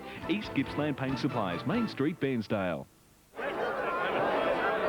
All right, the ball's back in the centre of the ground. Traralgon 12-9-81, 4-4-28. The margin's starting to widen ever so greatly here as we watch Leongatha try to go forward. This time off the boot of Thorson.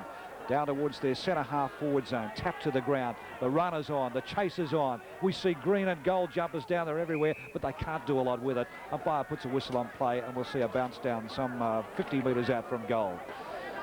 Tend to do a little bit of fiddling around with the ball when they get it down there, Peter, not direct, whereas every time Traralgon get it into their forward zone, they do something with it. We've been saying that all day, Rob, that their key forwards have been letting them down, that centre-half forward spot, that full forward spot. They just haven't had a target to kick to. Well, there's an example there, Barry. Looking at that defensive Traralgon, there was 4 players there. They could have raffled it. Here we see 2-on-1, but cleverly done. Over to the top there, looking for his teammate in Clark, but he was outnumbered again. But they've got the runners and they've got the numbers, Traralgon. Yes, and Jimmy Stevenson continuing to do that really hard work on Peter Helms. And here he is, he's got up beautifully, feeds it out to his teammate. And here we see Traralgon going away once again. Although Trevor Risley had a very quiet day so far. Johnny McDonald buttering up there, but he's unable to find a teammate with that particular kick. And it's Tim McCorn once again, a very steadying influence across that half-back line. There's his kick. It's fallen a bit short. However, no one's able to judge it properly. And Leongatha in with some sort of a chance here. Here's Chris Day moving into an open goal here. Could it be another goal to the running player, Chris Day? It looks like it is. Yes, another goal to the Gather. They certainly need plenty more of those before this game's over. Latrobe Health Services, offering you the very best in health and general insurance. Health cover that gives you 100% hospital cover. A super singles plan, the most comprehensive public and private hospital cover offered to singles in Victoria today, including a whole range of extra benefits.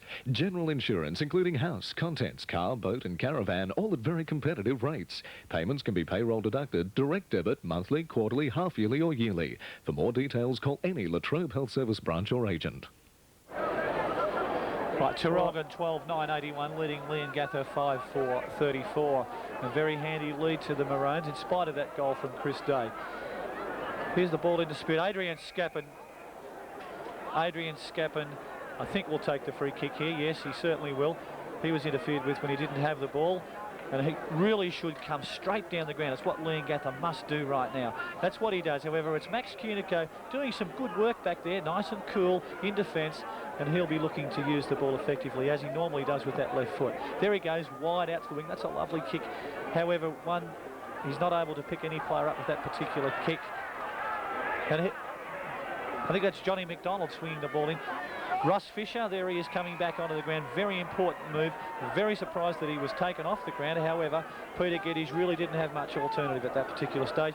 And what do we see now? Wes Sutton in possession of the ball. I'm not quite sure how he came about getting that kick, Peter Hall. Barry, as a lead up to that, you can see the desperate things that Traralgon players are prepared to do. Neil Mildenhall with an absolutely excellent knock-on set that goal up. Into the pocket, Wes Sutton's kick. Jennings again reading it off hands, feeds it across to Russell North. However, that puts him under a fair bit of pressure, and that's a fine tackle from the youngster Dyson Holland, and the umpire decides that he'll ball that one. I thought he was a bit stiff then, actually, because the little fellow could see that he was going to get caught, and Dyson Holland, you know, for a young fellow, he's a pretty big boy, and applied that tackle fairly well, actually. Just unlucky it wasn't rewarded another way. Down it comes in the direction of the Parrots. On this occasion, it comes out here to the running player in white. Gets it out here. It's a shocking kick. The free kick will finally go to Clark, I feel, on half-back flank. And Davin Clark it is. It'll take this free kick for Leongatha. He'll want to move it quickly. He does. Gets the ball into the centre. No. Umpire says, no, go back and take your kick and kick over the mark. Davin Clark brought back to steady a little bit. Not a bad boot towards centre wing. Is there anybody home? Over the back of the pack. Boland couldn't control the ball. And we find Traralgon players swooping on it everywhere. Here's a chance. We were talking about their indirect handball before, and that's what's brought them undone again. Late on the scene, it's all Traralgon. The handball comes out here. Oh, good flick by that time from Hocking. Was not seen by the umpire. Play on, it calls. They've got possession of it. They find the open spaces again. I can't pick up that player out there, but I can pick up this one. This is Stockdale, and it doesn't matter. Whenever he goes near the ball, you know that the big body is going to get in front. You know that those hands are going to be clasped around the ball, and outside 50 metres, you've still got a ton of confidence that he can kick it. I hope he doesn't let me down. 9 times out of 10, Peter Hall, every time you wrap somebody up, they'll turn around and bring you undone. I'll let you take it, Barry. I've got the feeling that he can kick it from here. I think he's a fair chance, and what a beautiful build-up by the Traralgon side then from that half-back line. And can Stockdale cap it off for the sake of his teammates who did all that very hard work? Rob Gaillard, you've put the mockers right on him. Yes, he hasn't made the distance with that one, and Leongatha are going to take the ball away.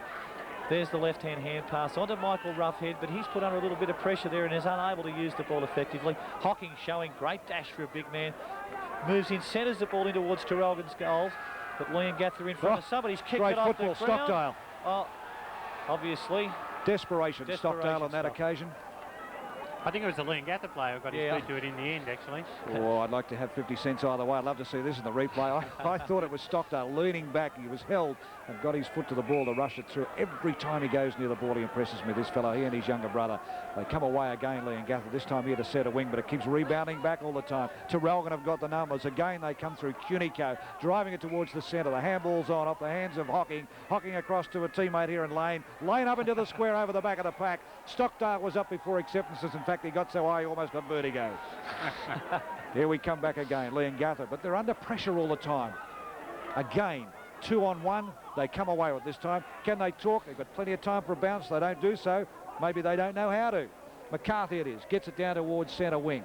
Held out of the play that time. Boland couldn't do much with it. The numbers are there. Oh, cleverly turned back into play. They get the kick. It's not a good one, but it's a scrambly one. It's in the direction of a teammate in Wallace. Wallace in towards the centre. Dropping back, there's McCorn. Can he spoil? He does, but they still have possession. Now Leongatha have the chance to open it up again.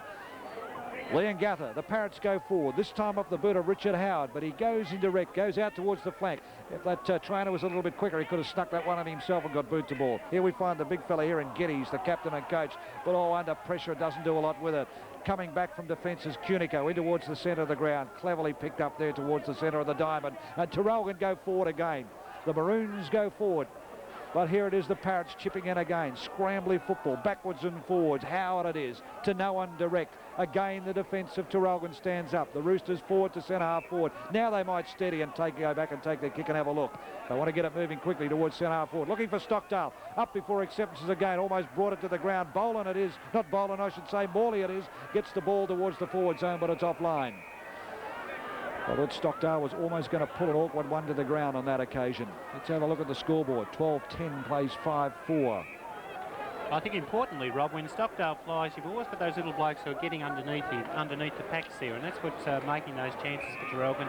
Greg Morley, it was in that case, who picked up the crumbs. Leongatha continuing to chip the ball around all the time, and it's bringing them undone. Oh, a bit lucky to get hold of that one. The umpire said, yes, you can, I'll pay it. You held onto it long enough. The player there was Rowan White. White's kick is high, but it doesn't travel very far. It's all Traralgon as the ball comes to the ground, battling in there hard. There is Helms, but the ball's going to beat them all over the line and out of bounds. Yes, once again, Leongatha not able to take the ball effectively into their forward line to give their forwards some opportunity to take an easy mark in front of the pack and capitalise. However, Geddes, he'll keep working all of the time. Well, Hocking's doing a very good job at the moment, giving them a lot of drive around the ground.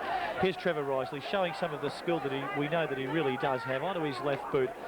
And I think that might be Anthony Boland taking the mark there. Number 22 for the Parrots. He'll drive the ball in towards their goal. They really do need a bit of a run on here. Over the top it goes. Brad Hile and Chris Day contesting. But clever. Chris Day, once again, that's his third goal for the quarter, if I'm not mistaken. Great play by Chris Day. He's really showing those forwards exactly what's required. Desperation to the ball and great physical strength. We'll have a look at this again. You can see plenty of pressure on Day there. Swings the ball around the front of his body, and a great goal to Chris Day. As Barry had said before, his 3 goals have all come in this quarter. A single-handed effort really from Chris at this particular stage, and some of his teammates have really got to get in there and help him out a bit more, Peter. Yes, well, when I talked about on the Traralgon line, the young little blokes getting underneath the packs, Chris Day is the only one that's doing it down there for Leongatha, and he needs a bit of help. Rough-headed Hocking once again, and Hocking always working hard. There's Russell North off the ground cleverly in towards Traralgon scoring zone. Alan Jennings feeds it off beautifully to Neil Milton-Hall, who's really starting to have some impact on this game. A chip across to Greg Morley. And young Greg's looking for a 50-metre there, and I'm not quite sure the umpire's going to fall for that one. However, he's prepared to chip short once again to Alan Jennings, who'll be on his non-preferred side here on the left foot. A very acute angle, but Alan's done some mercurial things during his career, and nothing would surprise me at all. He always uses the ball well. Be on the lookout. He'll probably pass the ball, Gino, if he gets a chance. Here we see Alan Jennings, the veteran of the Traralgon side, a great footballer. Torpedo punt, Peter Stockdale almost marked that, but the Leongatha player decides that safety's the best option and knocks it through for 1 point. Well, in their score of 12 goals, they have 7 contributors. Traralgon, on the other side of the ledger, their score of 6. We have 3 contributors for Leongatha. So the forward line functioning fairly well for the Maroons as the ball comes out right in front of our broadcast position. Touch, says the umpire. We're but lucky 2 players come to the ground pretty heavily there. Russell North for Traralgon and his teammate there in Darren McCarthy. Haven't sighted much of McCarthy, in fact, onto the ground, and we see Rick Hoban here for Traralgon. He's come off the interchange bench. The big punch out from Dyson Holland on that occasion. Held with, when not in possession of the ball. The free kick looks like it might go to Traralgon here, will it?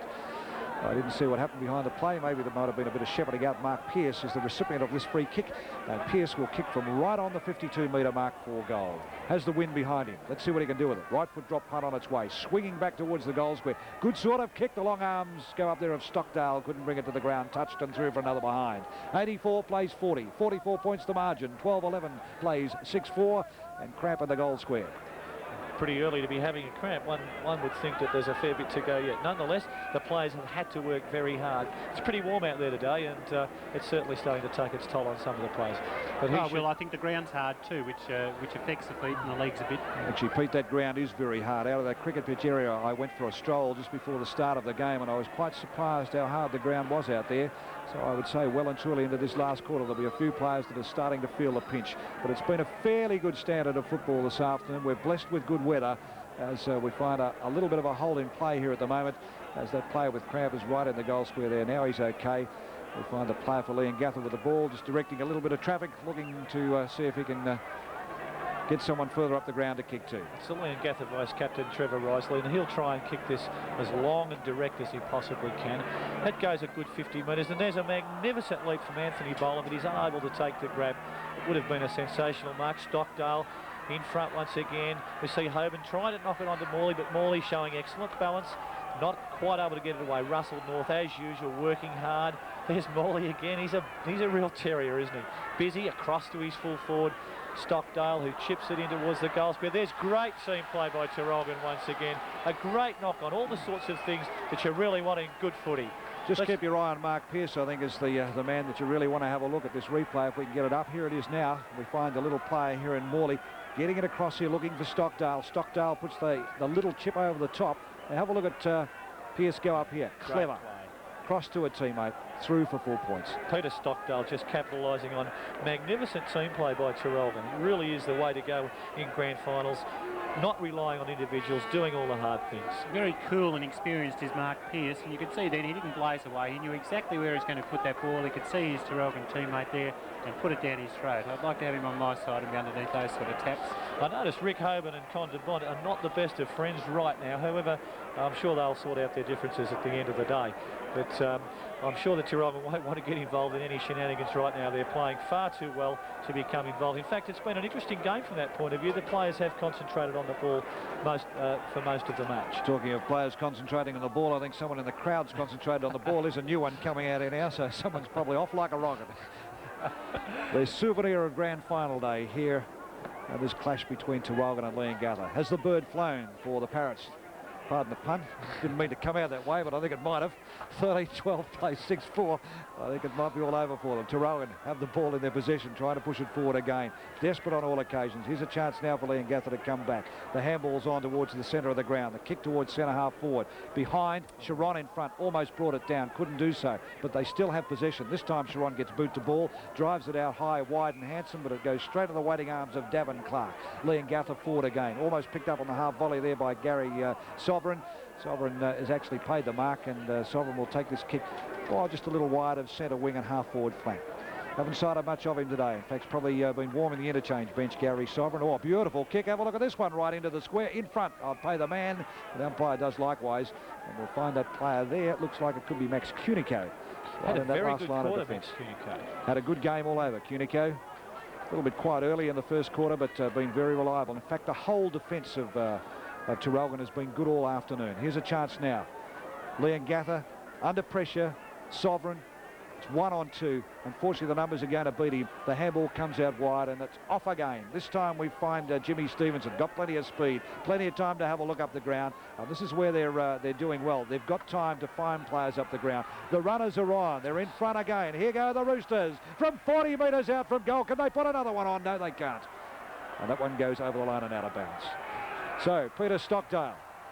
A little bit of rush of blood to the head, not only from he, but from me. And the boys have got a little bit of rush of blood on that far side of the ground at the moment. But the umpires, I dare say, will let play go on. I suppose it must be frustrating for the Leongatha side. Play's underway. Here's a chance now for Leongatha to try and get it out of that last line of defence. But the numbers aren't there. Easy as you like, Mark Pearce. That's his first for the day. Mark Pearce puts his first goal on the board, and that's their 14th. Get off the cricket season the right way with Sports Scene, the best sports store in town. Puma cricket pants, the whites at the right price, $39. Long sleeve shirts, only $25. Kookaburra batting pads, endorsed by Dean Jones, $44.99. Kookaburra Super Club batting gloves, great value at $29.99. Super Blade bats by Kookaburra, only $120. And the hat that won the Ashes, Allen Border Sun hats, only $9.99. Thinking cricket, think Sports Scene.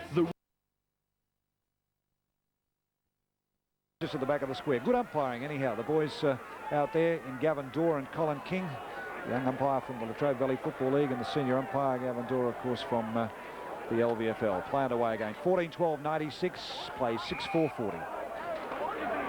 Right, as I made a bit of a mistake there by saying that things were pretty calm, and unfortunately we see one player with his jumper off. That's there. about time someone made a mocker of you anyhow. I mocked Stockdale before. I've done pretty well so far. Here we see the ball in dispute once again, and Leongatha, to their credit, not giving it up, but just finding it so difficult to get their free-flowing game going, and Brad Hole's going to be the recipient of this free kick, and he'll go for the long drop punt, as they've gone all day. There's Mark Pearce coming over the top, unable to take the grab. He really is a class player, Mark Pearce, always thinking.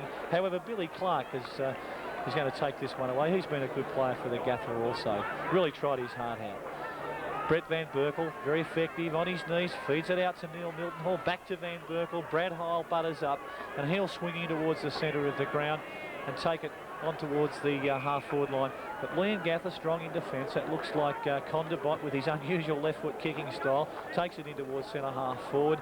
Jacko Thorson onto the right boot. Goes in towards goal. Can Michael Roughhead take the mark here? Cunico could have been penalised, however, that was not the case. Not much system there, Barry, as they come down the ground, was there? And that's been typical of their play all day. They've just lacked that directness. They've lacked players cutting across and moving in right positions. Yes, the key forwards, Peter, are really making it very difficult. They're not able to take those easy possessions, and it does make it very, very difficult to score goals consistently on that line. Neil Mildenhall showing his class once again, feeds it out to Russell North, who goes onto the left foot and drives it long on that far side of the ground. Alan Jennings, of course, never shirks an issue. Rick Hoban gathers it in with great skill onto his left boot. He's looking for Stockdale. However, Risley is right there with him. There's his brother Alan working very hard. Should take the free kick. I'm not sure whether the umpire will. Yes, he'll allow the advantage to be paid. And it looks like Neil Mildenhall has been awarded the mark. Nice mark to Neil Mildenhall. He's certainly a very impressive player. Rob Garland, you would have seen him in action in Sale a few months ago. Very much so. A very clever footballer, talented footballer. Not a lot of him, but does something with the ball every time. Stockdale over the top, almost snapped it off the back of the pack on that occasion, but it comes to the ground. Tidying up, there's DeBont. You said before that he's been doing a lot of good work, and on that occasion too, he was also trying to do some good work. But almost a missed kick, or would you say that was a kick to position? But Morley was in the right spot as that ball swung around. And that's where they've been all day. They've had runners into the open spaces, and they've had players in the open spaces, and even if it has been a miss kick, they've been there to capitalise on it. Now, Greg Morley, we have with one goal to his credit in the second quarter. He's only 25 metres out from goal on a 65-degree angle. Shouldn't have any problems making the distance and accuracy. That one split the woodwork. That's goal number 2 for Morley. So good football from the Roosters, and I think it might be all over for Leongatha, which is some consolation for Traralgon, because in the reserves, Mafra 17-12-114 defeated Traralgon 9-9-63 as Morley puts that one straight through the high little. In fact, Traralgon, I think, Peter, were going for their 7th grand final win. In the reserves, yes, Rob, yes. Unfortunately, that wasn't to be the case today. They were beaten by a better side, Mafra. But I think they're doing fairly well here and got it just about all wrapped up. In fact, I'm a little bit surprised, to be quite honest. The last time these two sides met, which was back on September 8, Traralgon was 16-11-107 to Leongatha 15-9-99. Today it's pretty well been all one-way traffic. Yeah, it sure has, Rob. I mean, the Gatha boys played so well in that second semi-final, but they've had a really hard campaign, of course. They had to overcome Sale last week, and it's made it pretty tough for them. Well, that ball's out onto that far side of the ground. Neil Mildenhall, the runner. Sharon again, creative with a handball. Back to Mildenhall again. They're off in towards centre-half forward, but there's nobody home. McCorn takes the mark for Leongatha. Now, he'll swing play to the opposite side of the ground. He should. No, he's not going to. Made a liar out of me. There's plenty of runners out here if he wants them. He's pushed it in towards the centre of the ground, and Peter Geddes takes a diving mark. Peter Geddes, the captain and coach, probably disappointed from the result so far of the day, but at least his side's made the grand final. That's what you aim for in senior footy, well, in football in general, to try and get to that one day in September. Clever football brought to the ground here from Traralgon, and Stockdale in front has metres on his opponent. A beautiful pass. It was a grass cutter, and Stockdale's mark at 50 metres out on a 65-70 degree angle. Umpire says, no, Peter, just creep around a little bit, or Mark, I should say. Just creep around a little bit. Has carried that thigh bandage all afternoon, but it certainly hasn't inhibited him in any kicking form.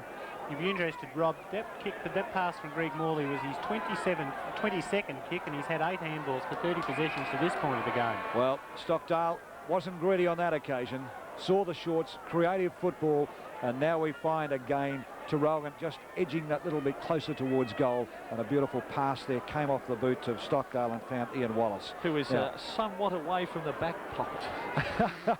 Well, he had a shot a little bit earlier on in the quarter, a running shot from about 35 metres out. He's now 35 metres out as the siren goes to end three-quarter time, so he's got plenty of time to steady and take a kick. Can the back pocket player turn around and grab his first goal of the afternoon? I reckon he'll go ecstatic if he can. Let's have a look at him. Right foot on its way. The wind's not bringing it back far enough. He's trying to make it work, but no. So another behind goes on the scoreboard. So Traralgon now go to 15-13-103, and they lead Leongatha at the three-quarter time break, 6-4-40.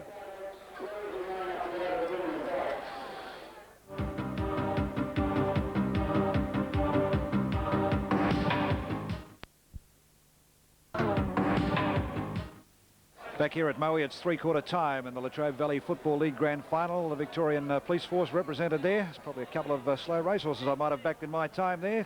Let's have a look at them quarter by quarter. Traralgon and Leongatha. A great first quarter. Peter Hall from Traralgon has set them up, At this stage at three-quarter time, 15-13 plays 6-4.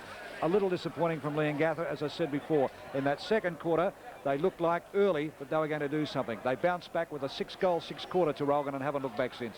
Well, they haven't, Rob. It's been a very consistent performance with 4 goals in the first quarter, 6 in the second and 5 again in the third. And Leongatha have really struggled to keep anywhere near them, haven't they? They only managed 3 goals straight in that quarter, and that was all through the efforts of one player, of Chris Day. The performance of Traralgon has been very even. Everyone from the team has contributed. It's really hard to see anything at all happening for Leongatha in this quarter. Well, the Traralgon side have broken up fairly quickly. They're fairly confident. Jeff Cunningham's had a quick chat to them. Peter Geddes, on the other hand, is still there in the huddle with his players and still probably trying to make moves. I know it's a big deficit to pull back. It's almost a 10-goal deficit, but then again, stranger things have happened on Grand Final day, but I can't see it at this stage. We've got to be realistic. Just looking at Joffa Cunningham there before speaking to Wes Sutton, there was real passion. You could see that he was saying to the player, look, the game is not over, you must keep going, and I'm sure that's what he would have impressed upon his players. It's very important for Traralgon not to lose the momentum. Even though they've got a tremendous lead, they've just got to keep it going. All right, down at ground level, Matthew Smith has been down there all day. Matty, what have you got to report?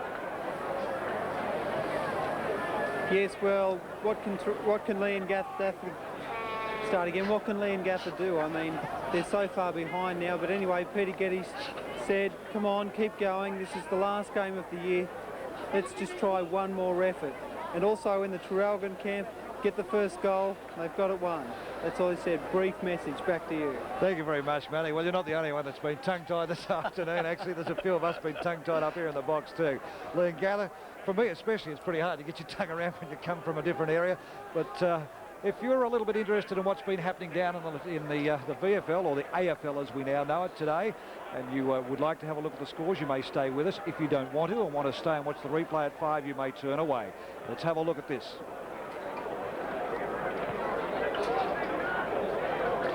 Meanwhile, back here, we're just about to start the last quarter, and I am shell-shocked, to say the least. There is no one in the box that's able to say anything right now. Okay, let's stay here with the grand final at the moment. Traralgon and Leongatha. Well, let's hope Leongatha can really put it in and get those early goals and make a bit of a contest of it, because it's certainly all one-way traffic now with a 63-point break to Traralgon. Well, 103 plays 40. How frustrating a year do you think it's been for Jeff Cunningham? Oh, very frustrating indeed. I'm sure that he's enjoyed the coaching aspect, but to have played only for 5 minutes in all for the Traralgon Footy Club has been very frustrating for Joffa, but this will be some reward for a magnificent coaching effort. Playing away in this last quarter again. If we can turn around and put our clock on, might give us a rough idea how much longer we've got to go for the quarter for the first time of the day. Dean Chiron just strolling through the centre there, not giving up. Leongatha trying to get the ball. Roughhead it was that tried to get that tap out here to the running, or out to the open spaces, and the running players from Traralgon are still continuing their way down through Stevenson. Has been a trial all day, been fairly quick and fleet of foot. Still in there, 2-on-1. They can't do it though. The long arm of Roughhead comes across and pushes that ball out of bounds on this grandstand side. So it's been a great effort from Traralgon. They look like being the premiers for 1990 in the Latrobe Valley Football League. Of course, earlier on the year, it was a great year for the Latrobe Valley Football League. They became the Division 1 premiers of country football.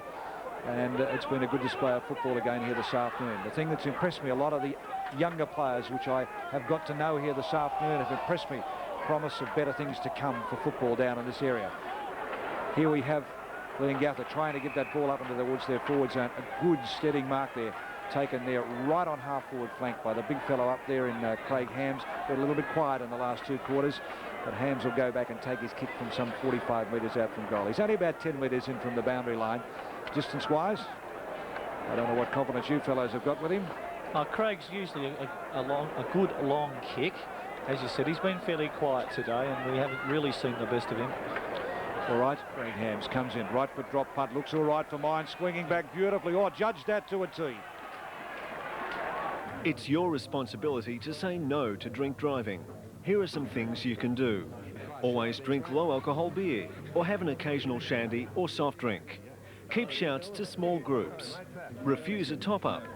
Eat food as you drink, as this will slow alcohol absorption.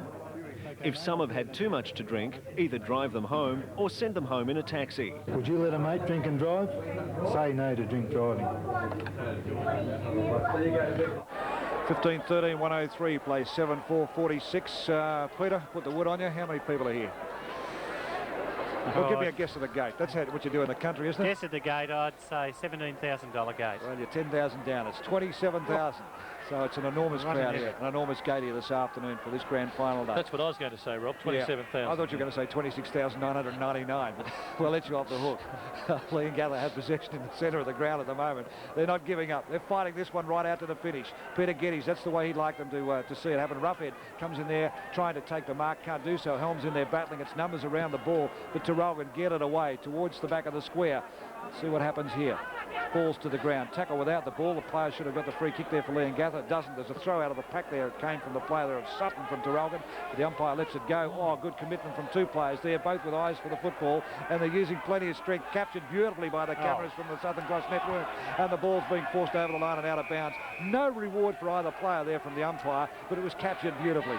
Davin Clark deserved a kick there. As you say, it was a really good contest, and player came into his back. Very unlucky not to get the free. The punch away from Dyson Holland goes straight to the waiting arms here of Greg Morley. He boots it high towards the centre of the ground. The tap on will be on here. We'll come out here towards North and Sharon. Sharon puts the head down, cops one, and we'll get a free kick. Dean Sharon copped a heavy one in the middle of the ground there. There's nothing much in it. It was just an unfortunate clash. And Dean Sharon goes back to find a teammate. Decides to give it off. A handball to Wallace. In fact, I think he might have hurt his hand at the moment. Yes, you can see him holding his head there, but it was actually his hand, I think, that ended up the worst off. But Leongatha from the back line, untidy, gives Traralgon another chance. Off hands here towards Mildenhall. Mildenhall in towards a teammate here in North. Gets it offloaded here to Stockdale. What's he done with it? Stockdale looking for brother Mark, but it goes over the heads of him and out of bounds right in that forward pocket. You can see the small kicks coming out of defence from Leongatha came undone again then. We've been saying all day they've got to play direct, they've got to kick the ball long up the centre. At this point of time, 8 goals down, they've only got one chance, and that is if they kick long and direct. Well, Dean Sharon coming off the ground holding his arm as we find Morley having a chip shot in here and finding a teammate some 55 metres out from goal. It's over to his great mate Russell North, though. These two do combine so very well, and who's come out leading beautifully out, Mark Stockdale, and he'll be going for goal number 5 if I'm not mistaken. But Morley and North all season for Traralgon have combined brilliantly, and that was another example of that. And North, of course, looking for the leading Stockdale. And what do you think about this one, Rob Gaylard? You've seemed to be able to sum up pretty well Stockdale's kicking ability today. I think he should be able to handle this one okay. Yes, I think almost see red figures here. If I was having a punt, I've got a ton of confidence on him here. He let me down before, but this one's a little bit easier. He's on the right foot. He's 48 metres out from goal. Follows through the ball beautifully. Let's see whether it's swung back enough or not. Umpire looks towards the Searfield umpire. Now it's only one behind. So there would have only been centimetres in that one. But a beautiful kicker of the ball. Fine example for any young footballer out there watching him. Good hands, good boot. Here's something we haven't seen for a long time. The fullback with a bit of confidence from that kick-off, having a kick to himself, bring it up towards the centre square, but oh, how frustrating it must be. We find chipping in there, taking a nice mark as Russell North. North will drive Traralgon further forward again, and they've got people down there everywhere pushing the back. I don't think there's any 50 metres. Yes, there is, says the umpire. Greg Morley. To pick yourself up when you're in mid-flight to be able to take someone to the ground. But Greg Morley, who has 1 goal to his credit, of which he snagged in the second quarter. This is going for goal number 2. Now, he'll kick from about 4 metres out. Right foot, shouldn't be too many problems. I won't say any more, just in case. Must be close to best on the ground, Greg Morley. He's had well over 30 possessions, as is the person who kicked the ball to him, Russell North. Directly in front of goal. I don't know how an umpire can swing around directly in front of goal when you almost get pushed out of bounds over here. But still, that's another goal on the board. So we find them now getting further and further away.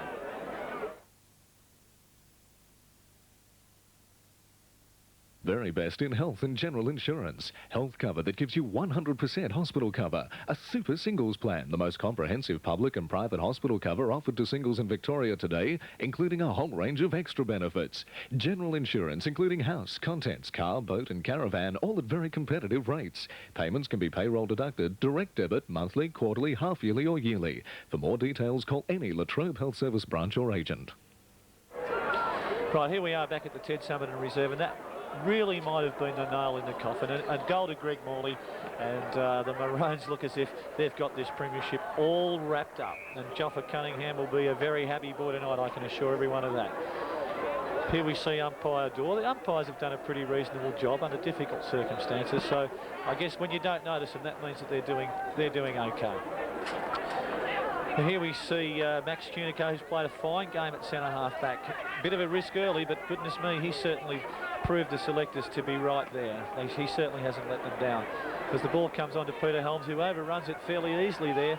Mildenhall, umpire has decided, has been caught in possession, and the free kick will go to Billy Clark, for whom I have a great deal of admiration. Actually, I think it should go to Helms. It was Peter a great Helms, tackle. my apologies. Yeah, Peter Helms is taking this one, and he'll look for the leading player in Craig Hams, who comes across and takes a comfortable mark. That's the sort of thing that they should have been doing all day. I mean, Hams can really take those strong grabs. Sure, centering the ball. We need a full forward who leads, as Craig Hams did at that time, and sensible placement of a kick there from Peter Helms to put it across into the centre of the ground. I give Hams a great chance of booting this one. He's gone for the torpedo punt, hasn't really got onto it as he would have liked, and it's been rushed through for another behind. And we see that Traralgon a 16-14, 110, lead Leongatha 7-5, 47. Brett Van Berkel played a very, very serviceable game on that back line, and he'll go long, as he always does, with those drop punt kicks of his. It's well over the 50-metre line, and we see a contest where Dyson Holland shovels it out to his teammate.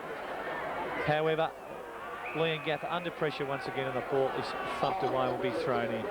Good disciplined play by Ian Wallace, who has played a very good game in the back pocket. He's run down the ground at times and attacked. He's had a couple of shots and goals, but he's back there in the back pocket away, punching the ball away again now. Regarded by many as the best back pocket player in the competition. And here we see Greg Morley. He has played a blinder today. Any doubt about him being able to play finals? Certainly. And there's Marty Cameron, who's come onto the game. I haven't seen much of Marty today, and I'm sure that he'll be happy to get a touch of the ball. There we see Leongatha back in business with Anthony Bolam going long from the 50-metre line, and if that is a goal, it's a beautiful long kick. Anthony Bolam. Let's have another look at this one, Peter Hall. A lovely kick from about 50 metres out by Bolam, but I think it might be just a little late, Peter. Certainly a little bit too late, I think, at this point of time. Anthony Bolam has given him a little bit, but he's been one of those typical Leongatha players who's just splashed into it without giving a consistent performance throughout the day. And of course, that's what wins grand finals, is consistency at the ball all the time, competing, harassing, and doing those hard things. Sure. There's the bounce of the ball. Jeff Hocking, he's at it all the time. What a great recruit he's been for the Maroons since arriving from Box Hill. Pearce prepared to punch the ball away. The skills of Mildenhall evident there as he takes it in towards centre half forward. We see Leongatha in front, and if I'm not mistaken, it looks like Trevor Risley, and he looks a very frustrated man. I'm sure that he'd be very, very disappointed with his team's performance today.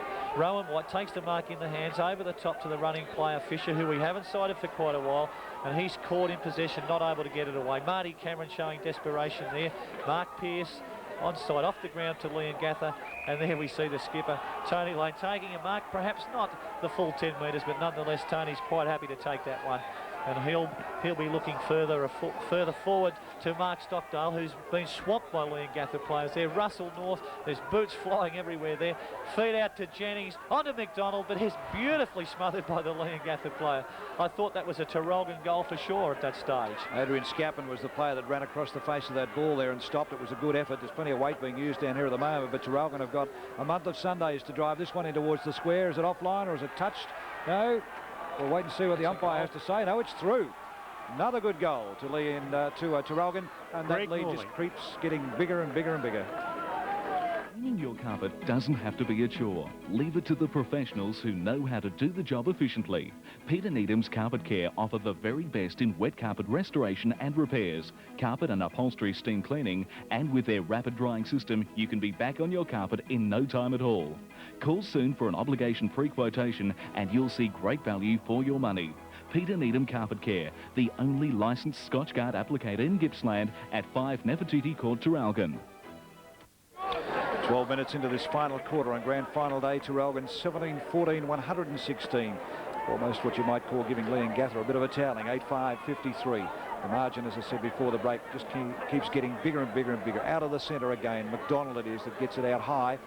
Out there leading in the race for the ball is Peter Stockdale. Oh, he's clever, swings onto the left boot, can kick either feet, but he's looking for a player up there who's put under plenty of pressure. Leongatha come back with the ball through Scappen, player who has been doing quite well in that last line of defence in this dying last moments of this quarter, we might say. Frustration must be on Peter Giddy's mind at the moment, as we find the big fellow taking the ball over the line there, Michael Roughhead. But Leongatha just a little bit indirect with their disposal of the ball all day, unfortunately. Umpire bringing the ball back into play yet again. In there doing the ruck work was Anthony Boland for the Leongatha side. Picked up off the boot here of Gary Sovereign. But it's all Traralgon, and dropping back and taking a good mark is Max Cunico. Been ever reliable. Cunico finds a teammate at centre half back almost. Plenty of time. It's Greg Morley covering plenty of territory. More ground than the early explorers. Morley gets it in here to another teammate in centre square. Player that's just come off the interchange bench. I can't quite pick up at the moment, but he's got his second touch in about 5 minutes. And they go further forward again. Traralgon, plenty of time. This time here it's Pearce. Pearce offloads it here to Mildenhall. Drives it in towards centre half forward. Stockdale couldn't bring it to the ground. Cleverly spun out of trouble. Stevenson, but it's picked up here and sharked by the Leongatha side. And here we find taking a mark here just on centre wing is Darren McCarthy. McCarthy is off. Right foot to ball. Looking for the lead. It's on, but it's going to beat players over the line and out of bounds. And the big fella there, Craig Hams, just couldn't lift the legs quick enough to get to it. And it's going to beat them all over the line and out of bounds. So the umpire will bring this ball yet again into play. And we find in here doing the ruck work should be Anthony Boland for the Leongatha side. Yes, it is. And against him is Jeff Hocking. To the ground. Traralgon. They get it out, but it's Leongatha. They spin out of trouble and into trouble. Luck's not a fortune for them. Ross Fisher picks it up. Gets it out into the wide open spaces for Rowan White. He's a little bit slow. Under pressure. And under pressure, he gets the handball off to an opposition player, but the umpire's called the free kick here. Was it too high? It was, and Rowan White will take this free kick for one on the shoulder, I think. Rowan White just a little wide of the centre of the ground. Against Alan Jennings, that one. He tried to tackle, but I think Rowan White slipped and the tackle was a bit too high. White's kick, not a good one. And chipping and taking an ice mark there is Neil Mildenhall. Dean Sharon's off the ground. If people are wondering where he's gone to, injured his arm. It's all Traralgon as they get the ball from the half-forward flank over the top. Is it going to run over the top and through into the goal square? Let's wait and see. No, it bounces at the last moment. And there's Stockdale in there battling hard, trying to get it up off the ground. And, gee, I thought for one fleeting moment, Barry, that was almost going to be the flukish goal of the day.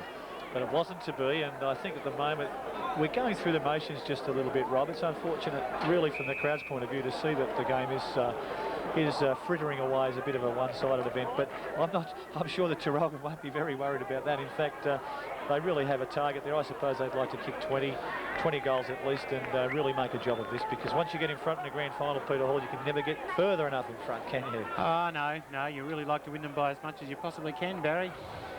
I think Traralgon are going to win this one very comfortably. Well, I know you've got a fairly good memory, Peter Hall. That's not a bad score of what we're seeing up there on our scoreboard at the moment of 17 goals, but have you any idea what the record is? Well, Leongatha hold the record actually in 1979 when they played against Traralgon, and I coached that side. I coached the Traralgon side, so I know how painful it was. And that score was 21-23, 149. So Traralgon has still got a bit to go today to try and beat that. Jeff Hocking's taken a nice mark there and found Alan Jennings, the ever-reliable Alan Jennings, who's going to be having a shot for goal from about 40 metres out, and I'd give him a great chance of putting this one through. Hocking, as I've said a couple of times during this particular telecast, has been a great player for Traralgon, and today he's just kept at it all the time. Anyway, here we see Alan Jennings, who has been so dangerous all day. Beautiful left foot kick right through the middle, and that's his third for the day as Traralgon move on to 18-15 to Leongatha 6-5.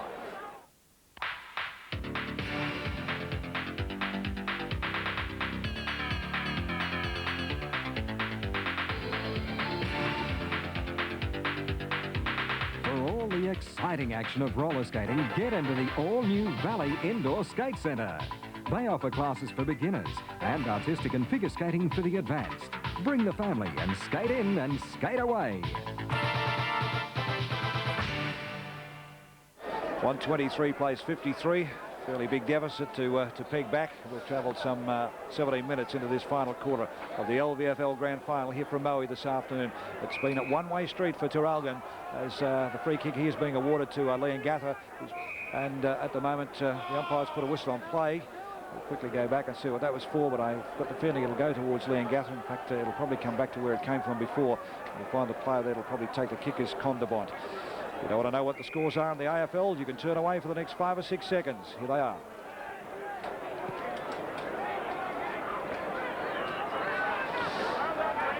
Back at the ground, grand final day. Still in there battling hard, Leongatha.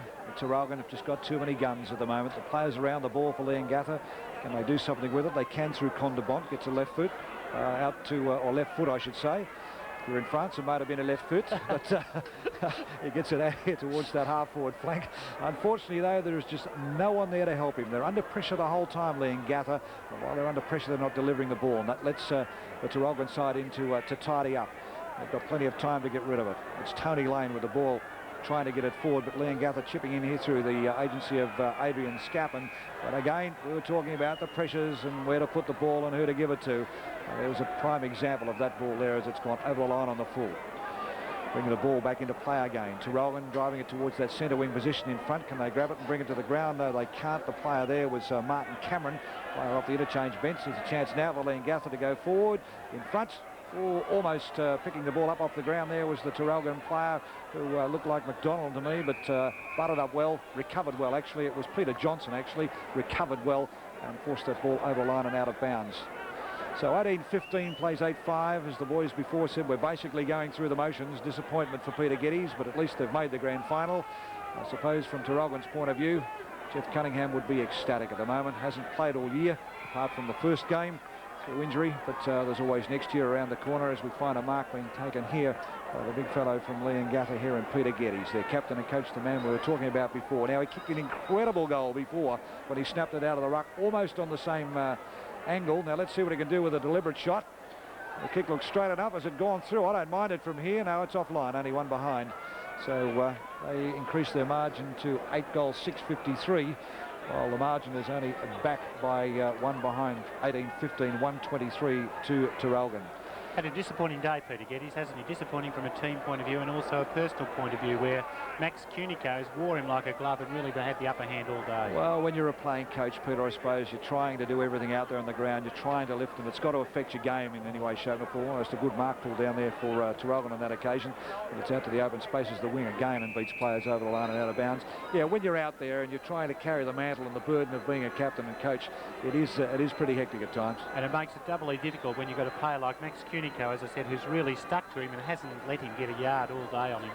All right, over the top of the pack, punching the ball there is Jeff Hocking. As someone had answered that phone, I don't know where it's coming from, but as we find Leongatha going forward, Ross Fisher it is with the ball out towards the centre wing in front, and that's where you've got to be to take the mark. Richard Howard, haven't spotted him for a while. Howard with the ball in towards the centre of the ground, all on his own. Oh, and drops it. Oh. Unfortunately, Condabont, nothing going right for Leongatha at the moment as Traralgon come forward down here towards Stockdale. It is, has time to swing around, have a look, puts it onto the right boot. The wind doesn't bring it back far enough though, and it's through for another behind. So the margin widens further again. 124 playing 54. Stockdale, how many has he got so far for the game? Only 4. It's incredible. Or is it 5 that he's got for the game? He has 4. So no goals to Peter Stockdale or to Mark Stockdale after half time. Meanwhile, young brother Peter has 2. They combined well early in the game, but has been instrumental in getting a few more on the board for the Traralgon side this afternoon. Has Mark Stockdale. Here's a chance for him to get another one. Dodging, ducking and weaving. This time it's Tony Lane. Drives it down towards the goal square. Is it going to carry? No, it's touched and gone through for another behind.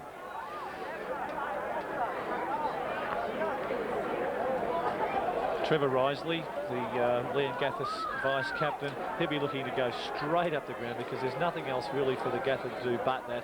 And he finds Michael Ruffhead, who had an auspicious start to the game, but haven't seen that much of him in the second half. Here's Adrian Scappen. He's been a hard trier all day, has a couple of bounces and bangs it on to Gary Sovereign, who whips it out in front of him in an attempt to fool his opponent, which he does quite well, and looking for a chip shot through to Peter Geddes. He waits for the ball to come to him, and here comes Alan Risley on the scene off the half-back line and delivers one from the 50-metre line, and Craig Hams takes the easiest of marks and bangs it through for a very comfortable goal. But a much-needed one to Leongatha, but Traralgon still very keen and looking to be the premiers. At the end of the day, which new four-wheel drive truck is making huge inroads into all areas of industry. New Mitsubishi four-wheel drive Canter. It commands respect. For the best deals on new Mitsubishi trucks, contact Gary Harris at Cohen & Patterson Bairnsdale, your Mitsubishi specialist. Call in and test drive the new four-wheel drive Canter till the end of this month. Experience the difference at Cohen & Patterson on the highway in Bairnsdale. 22 minutes gone in the 1990 Grand Final. And it's really just a matter of time now when we'll be seeing Jeff Cunningham and Tony Lane up on the dais to accept the Premiership Cup. Brad Heil, he's been a hard worker all day, finds Peter Stockdale without any difficulty. Every picture tells the story. In front all of the time, Traralgon, and Stockdale, he's decided to go for a long bomb, looking for his brother, who's caught behind on that particular occasion. And there's Wes Sutton knocking the ball on very nicely. Peter Stockdale once again out to Johnny McDonald, who weaves and twists, feeds it out beautifully to Ian Wallace, that back pocket man who's looking for a goal. Has he done it this time, Rob Gaillard? I think he has on this occasion. Okay, let's see if we can have a look at this one again. As we find Traralgon just increasing that margin. Nice little pass out here towards Wallace. Let's fly from about 48 metres out from goal. A good kick from that angle. Now getting back to the AFL. If you want to wait till 5 o'clock, have a look at the replay on the Southern Cross Network. You can turn away because we're about to let you have a look at the score. As players are underway again here as we head to the 24-minute mark of this last quarter, and players just throwing themselves. There's a few tired boys out there this afternoon. They can't get up off the ground without falling down. You can't blame them for that. They've put a lot of effort into the game, haven't they? And Traralgon have just been... There's been some good contests this afternoon. Players have been nullified. Players that have been expected to do well have been put out of the game. But all credit to Traralgon. They opened up with a brilliant second quarter, and Leongatha just haven't been able to get back in the race. Here's a chance for them to go a little bit further forward through Richard Howard on this occasion. Scrambly old kick under plenty of pressure, though. Will find its way out of bounds some 6 metres around from their behind post. They're relentless, aren't they, Traralgon? 3 or 4 players putting pressure on. They really want this one. So Traralgon, from the Latrobe Valley Football League's point of view, have been there before, sometimes successful. This year it looks like being a successful year for them. Here they come out of defence through Max Cunico, been an ever-reliable player for them all day. They have a trot down through centre-half forward. Plenty of confidence still surrounding them, but coming out and taking a nice mark there for the Leongatha side is Con de Bont. De Bont in the centre of the ground. Almost an 9-9. Gets it across here. And no, actually, this is Con de Bont. The two blonde-haired boys, they look very much alike. De Bont now towards centre-half forward, but in front. And taking a good telling mark there in defence for Traralgon is Jeff Hocking. Hocking it is. Good kick from Hocking. Travels every bit of 50 metres, or sharked well from by the Leongatha player there in towards the lead, which was on here from Craig Hams, and the umpire's going to play it, actually. So Hams, I didn't think actually held onto it long enough, but the umpire said, yes, you did. And Craig Hams has a chance to kick his 3rd goal. He already has 2 to his credit, both in this last quarter, and they need them desperately. 9-6-60 plays, 19-17, 131. You heard Peter Hall before talking about the record. All interest now, I suppose, from the point of view of Traralgon, whether they can get it. 21-23 they've got to get. 19-17 is on the board. We've travelled 25 minutes or 26 minutes into this last quarter as Hams comes in to take his kick from 45 metres out from goal. Oh, nice looking kick too. Umpire moves a little to the right. That's good enough for me. And Hams puts through his 3rd goal for the game. So Craig Hams been a focal point for them up there in that forward line since he's been moved up there in that last quarter. Yes, he's played a lot better in this last quarter, Rob. He's led for the ball, he's led up the middle, and he's taken several marks from good passes. That once again was a good, strong diving mark and a nice kick to finish off. That's, as you said, his 3rd goal now for the game. And it's a pity perhaps he was off in that 3rd quarter because they certainly missed him in the forward line. So another souvenir ball, or might be the old one that they've found again, but the umpires have changed balls and they've got them back in the centre of the ground again. You were saying before, Barry, when you don't have much to say about the umpires, they must have been doing a fairly good job. I think they've controlled the game fairly well today. Yes, they certainly have, Rob, and have certainly made it a good grand final from that point of view. And here's Rowan White in possession once again. He's been a hard-working player for the Gatha. Drives it up forward. There's a very good mark to Michael Roughhead, and he swings onto his left foot. I think this might be a goal to the big fella, and that's a great bit of play by Leongatha, and in particular their hard-working ruckman Michael Roughhead. In fact, I remember last year that Michael Roughhead would have have been in contention for the best player on the ground in the grand final. And here you see that for a big fellow, he certainly does have an amount of skill. He swung under the left boot there and put it through very, very nicely indeed. I think he's been watching Dermot Burton, the way he sharked that ball in with the right hand, then onto the left hand, then onto the left boot and through. Good bit of football. He hasn't let his side down today. Michael Ruckhead is one of those that have really tried. He had a quiet patch during the middle of the game, but started off particularly well and is now finishing on too. And it was a good goal, well deserved. Here we see the bounce of the ball once again, and Traralgon in there working hard all the time. There you see Tony Lane. He just never knows when to stop, Tony Lane. Burrows in all of the time, and it looks to me as if we've got a little bit of consternation here towards the dying stage of the game. It would be a nice word to use, Barry, this so deep into the game. Rob, I'm glad you're impressed. And I'm not sure that we'd be very impressed now to see any players get into any strife at this stage. It's really not worth it. The game is certainly all over from that point of view. Here we see Hams contesting hard once again. Glenn Thorson sharking the ball, and unfortunately for the Parrots, he's offline. And as we've said during the course of the day, it's been the Leongatha forwards, although they can't take all of the blame at all, but they have found it very difficult to capitalise on the opportunities that have come up there. And Glenn Thorson, of course, we know he's a fine player, but just hasn't been able to add that spark to the forward line that we know that he really has. And he has been one of the stars of the day. Russell North chips it across to Neil Mildenhall, who's also been very, very effective indeed. In fact, just looking at some stats that we have here, Peter, he's had a number of possessions, 17 kicks and 16 handballs to this stage. That's a brilliant performance. 17. It is a brilliant performance. He's just had another one. There we go. There's Alan Spider-Risley chipping one across to his teammate in Richie Howard. He's done quite well this quarter after a quiet first 2 or 3 terms. Peter Johnson, good to see him in the side. He's working very hard all the time. Takes it in towards the centre of the ground, and Brad Heil reads it better than any other and drives it long and straight as they have all day into that centre half forward position. Rowan White butters up this time, and he's decided to go long back into the centre of the ground. Geddes unable to take the mark.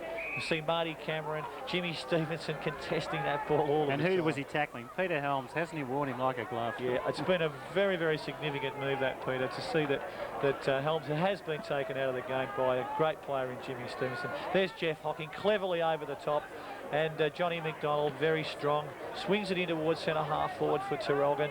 Leongatha, however, coming back through Adrian Scappen.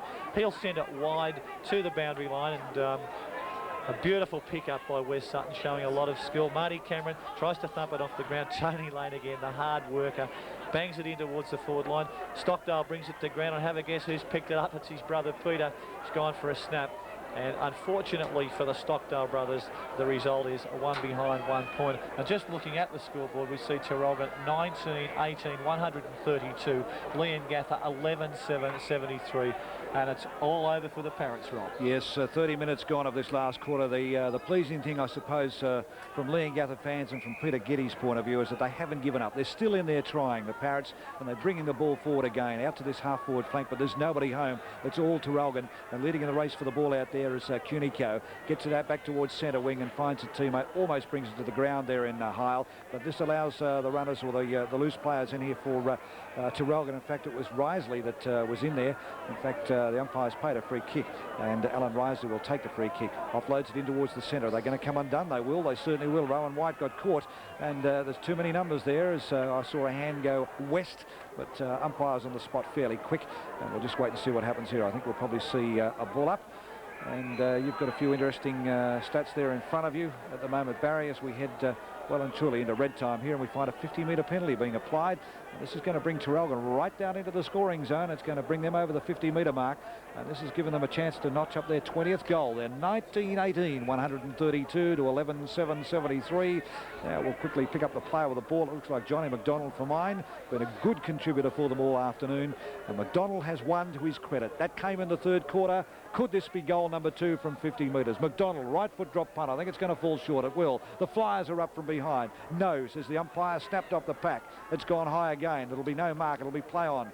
Again, They are at the fall of the ball, Traralgon, but they can't do a lot with it. It's Cameron in there trying to get it out. Umpire says you had him by the leg. I'm sorry, it'll go in the direction of Leongatha, and the player there picking up the ball is Risley. Risley gets the short pass into a teammate in towards the centre of the ground, but they've got no one to give it to. And there's the siren. Congratulations, Traralgon. The Maroons or the Roosters, call them what you like. They're successful on Grand Final Day 1918, 132 to 11-7-73. And what a jubilant camp it is down there at the moment. You saw Joffa Cunningham being congratulated by all around him, and what a happy team and what a happy night it's going to be in Traralgon tonight.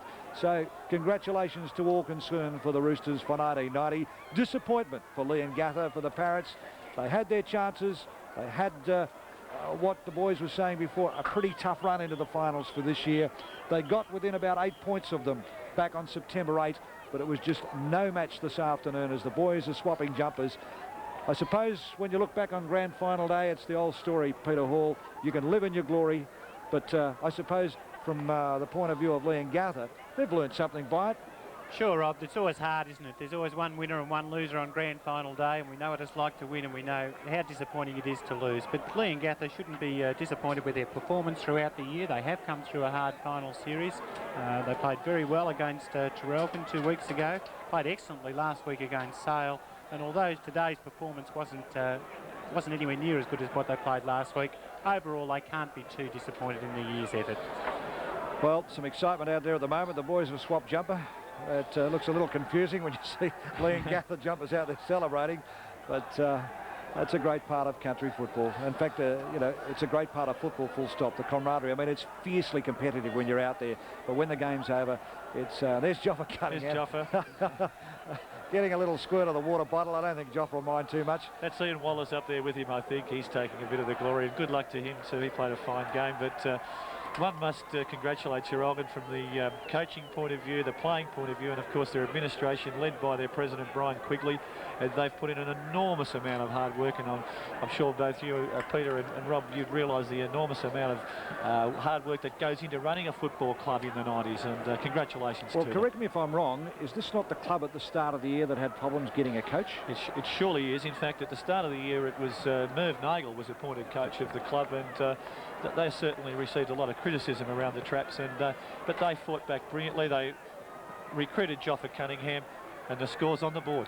All right, congratulations Joffa, congratulations Traralgon, everyone concerned with the club. We'll be back shortly, and we'll take a look at some of the better players and some of the highlights from this Grand Final Day of 1990. Jeff Cunningham is somewhere near our cameras. I don't know whether Matthew can grab hold of him. Matty's down there with Joffa now. Perhaps, Matthew, if you can hear me down there, will you congratulate... Jeff Cunningham here. Jeff, when did you think they had the match won? About 5 minutes ago. You're never really sure until the siren goes. You had a lot of players playing very well today. Was team effort or maybe single out a few individual players? Oh, look, it's probably wrong to single out any individual player. I think, you know, any team to win a grand final, you've got 20 blokes on the ground, and everybody had a feeling can go today, and that's what it's all about. And your first time as a coach must be satisfying to take it out on your first go. Yeah, you know, it's more pleasing for the guys because they're the guys out there doing the hard work. I'm only sitting on the bench, you know, saying a few words every now and then. But you know, they had a commitment. They've been off the pitch for bloody 3 weeks, and you know, it's all paid off. Well, the margin was a fairly big one, but Leongatha never easy to beat. Oh, look, you know, Leongatha's had 2 hard games in a row. We knew that. We thought if we come out and really run all day and got the legs out of them early, we'd have a fair show of winning. But you know, look, Leongatha never gave up the hunt all day. You know, they fought right to that final side. You know, they were still battling. You know, they were a good side there. Well, look, Jeff, congratulations on that, and enjoy the celebration. Thank you very much. I have a fair idea that Jeff will enjoy the celebrations. I think we know what you mean, Jeffrey. As the Traralgon boys are very happy. Dean Sharon must be a little bit disappointed down there, coming off injured, but a very, very creative player. They're right on screen there at the moment from Southern Cross Television in Traralgon, giving the boys their medals. And it's the old story. Live in the glory. Tomorrow's another day, I suppose, but if nothing else, it's been a tremendous year for the Latrobe Valley Football League. Peter Hall, country champions for 1990, and now capping this off, I suppose, for many of the Traralgon players. A lot of criticism has always been envied, perhaps, at combined country games as such. But, you know, take players today that aren't in this grand final between the two sides, that have had their chance to play for their league, it may be their only chance of ever playing, or getting close to playing like in a grand final. Well, that's quite true, Rob, and I think it's true that the players in general appreciate that opportunity of playing football at the top level. And we've seen from these two teams, there's probably 9 or 10 players from these two teams that did play in that country grand final championships in Sale earlier this year, and they would have enjoyed it probably nearly as much as this one today. But certainly the club grand final is the thing to aim for, and you can see the absolute delight on the face of the Traralgon players. There's Greg Morley, perhaps very close to best on the ground. Traralgon young rover played a great game today. All right, talking about best players, Barry, I'll quickly go to you. For the Traralgon side, perhaps, who do you really think got them moving? Oh, it's a difficult one, but I think Russell North, Greg Morley, Tony Lane, the players who did that really hard work at the base of the packs. And people like Stockdale, of course, they're on screen now, capping it off, but I really admired it. And Neil Miltonhall, another player, as the game progressed, he got better and better, and he's such a beautiful kick of the ball and uses it so very well. Max Cunico, I thought he too, he'd been injured and was a bit doubtful, but gee, as the game went on, he just took over at centre-half back and was brilliant, I thought. So, I mean, they're just a couple. I thought it was a great team effort by the Traralgon side, but perhaps those 4 or 5. Alan Jennings too, very good. Peter, some of the good clashes. Well, I thought one of the really good clashes was on the wing, actually, between young Davin Clark, number 11 for Leongatha, and Neil Miltonhall. Both were very, very good players for their team, and both of those players are players with potential. There was a good contest in the middle and then later on the ball between Peter Helms and Jimmy Stevenson. Jim was tagging Peter Helms, the league best and fairest winner. Both of them were very good contributors and good players to their side still. Tim McCorn played on Mark Pearce. That was an interesting battle. Pearce was on top early, but Tim McCorn never let him get away from it. And Michael Roughhead, he had an interesting contest in the ruck with Jeff Hocking too, with honours perhaps a bit even. Michael Roughhead on top early, Jeff Hocking coming back later in the game. Ross Fisher was absolutely well taken out of the game by Dean Sharon, and I think Dean should be commended for his game in that respect, because Ross Fisher is a class player. Talking of players just butting in that were taken out of the game for the first half, I thought Peter Helms' effort was tremendous, but in that second half, again, was nullified. It's pretty hard when you're on a losing side and you've got a tagger too. That Greg Morley there. Best on ground, Peter. Top effort, yes. I think Greg Morley was deserving of that. He burrowed underneath the packs, and I think his stats read something like, in the end, 28 kicks and 10 handballs. So that speaks for itself, and that's well done. Greg Morley's got a big future in football, and he's a top battler and try for Traralgon Club. All right, well, we'll quickly have a look through some of the goal kickers for the winners. Traralgon this afternoon, Mark Stockdale had 4, his brother Peter with 2. Greg Morley, the boys beside me, gave him BOG, or at least Barry did. He had 3 for the afternoon. Mark Pearce had 1. Russell North had 1. Alan Jennings with 3 goals, a great contributor. He impressed me. Also John McDonald and Jim Stevenson with 1 apiece. On the other side of the ledger for the losers, Craig Hams came into his own in the last quarter and came off that bench in the third quarter with 3 good goals. Chris Day had 3 goals for Leongatha, all came in the third quarter. In fact, that's another player that impressed me here this afternoon. His running style of play, being able to feed off players going fast, and his adaptation of being able to read the play impressed me greatly. Since coming over from Lock in the West Gippsland League, he really has been a great player for Leongatha, and some of the marks that I've seen him take this year have just been absolutely sensational. But not only does he take marks, he works very hard, and I know that Peter Geddes and all the Leongatha people are really wrapped in Chris Day. And Alan Risley, Peter, I know that you were impressed with his game too, coming off a half-back line. He did a good job, didn't he? Well, Alan was probably one of the real contributors for Leongatha all day. He started off the game very well and continually pushed and tried throughout the whole day. His brother Trevor was a bit disappointing early in the game, coming back after 2 weeks suspension. But we should note that Trevor went to full-back and played on the dangerous Mark Stockdale after half-time and kept him a lot quieter. Yeah, that's a very good point, actually. I suppose it's, from a defender's point of view, it's very difficult to play against a player like Mark Stockdale, but full credit to Trevor Risley. He's a great player. And Leongatha, I know that we must commiserate with them, and they'd be very sorry to have lost this grand final, but there are the winners in front of you. What a great shot that is. Story, I suppose, when you look at it, Pete, isn't it? Everybody wants to know the winner. No one wants to know the loser. Go 10 years down the track and ask who ran second in the 1990 grand final. There wouldn't be too many that could tell you, but I think there's a few around that could tell you that Traralgon has taken out the grand final.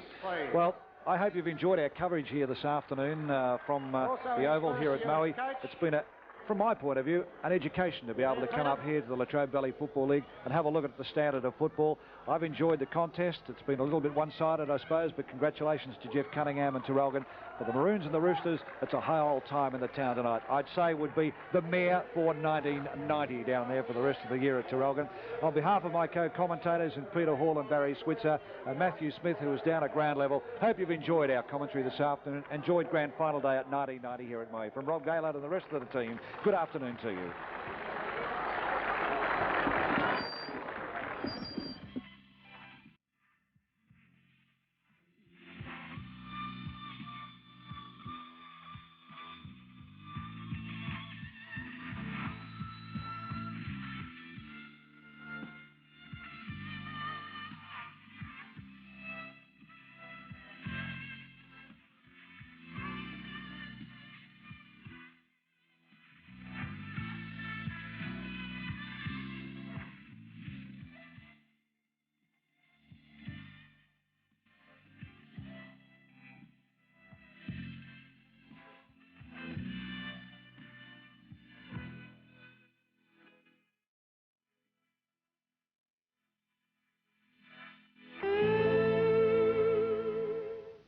This special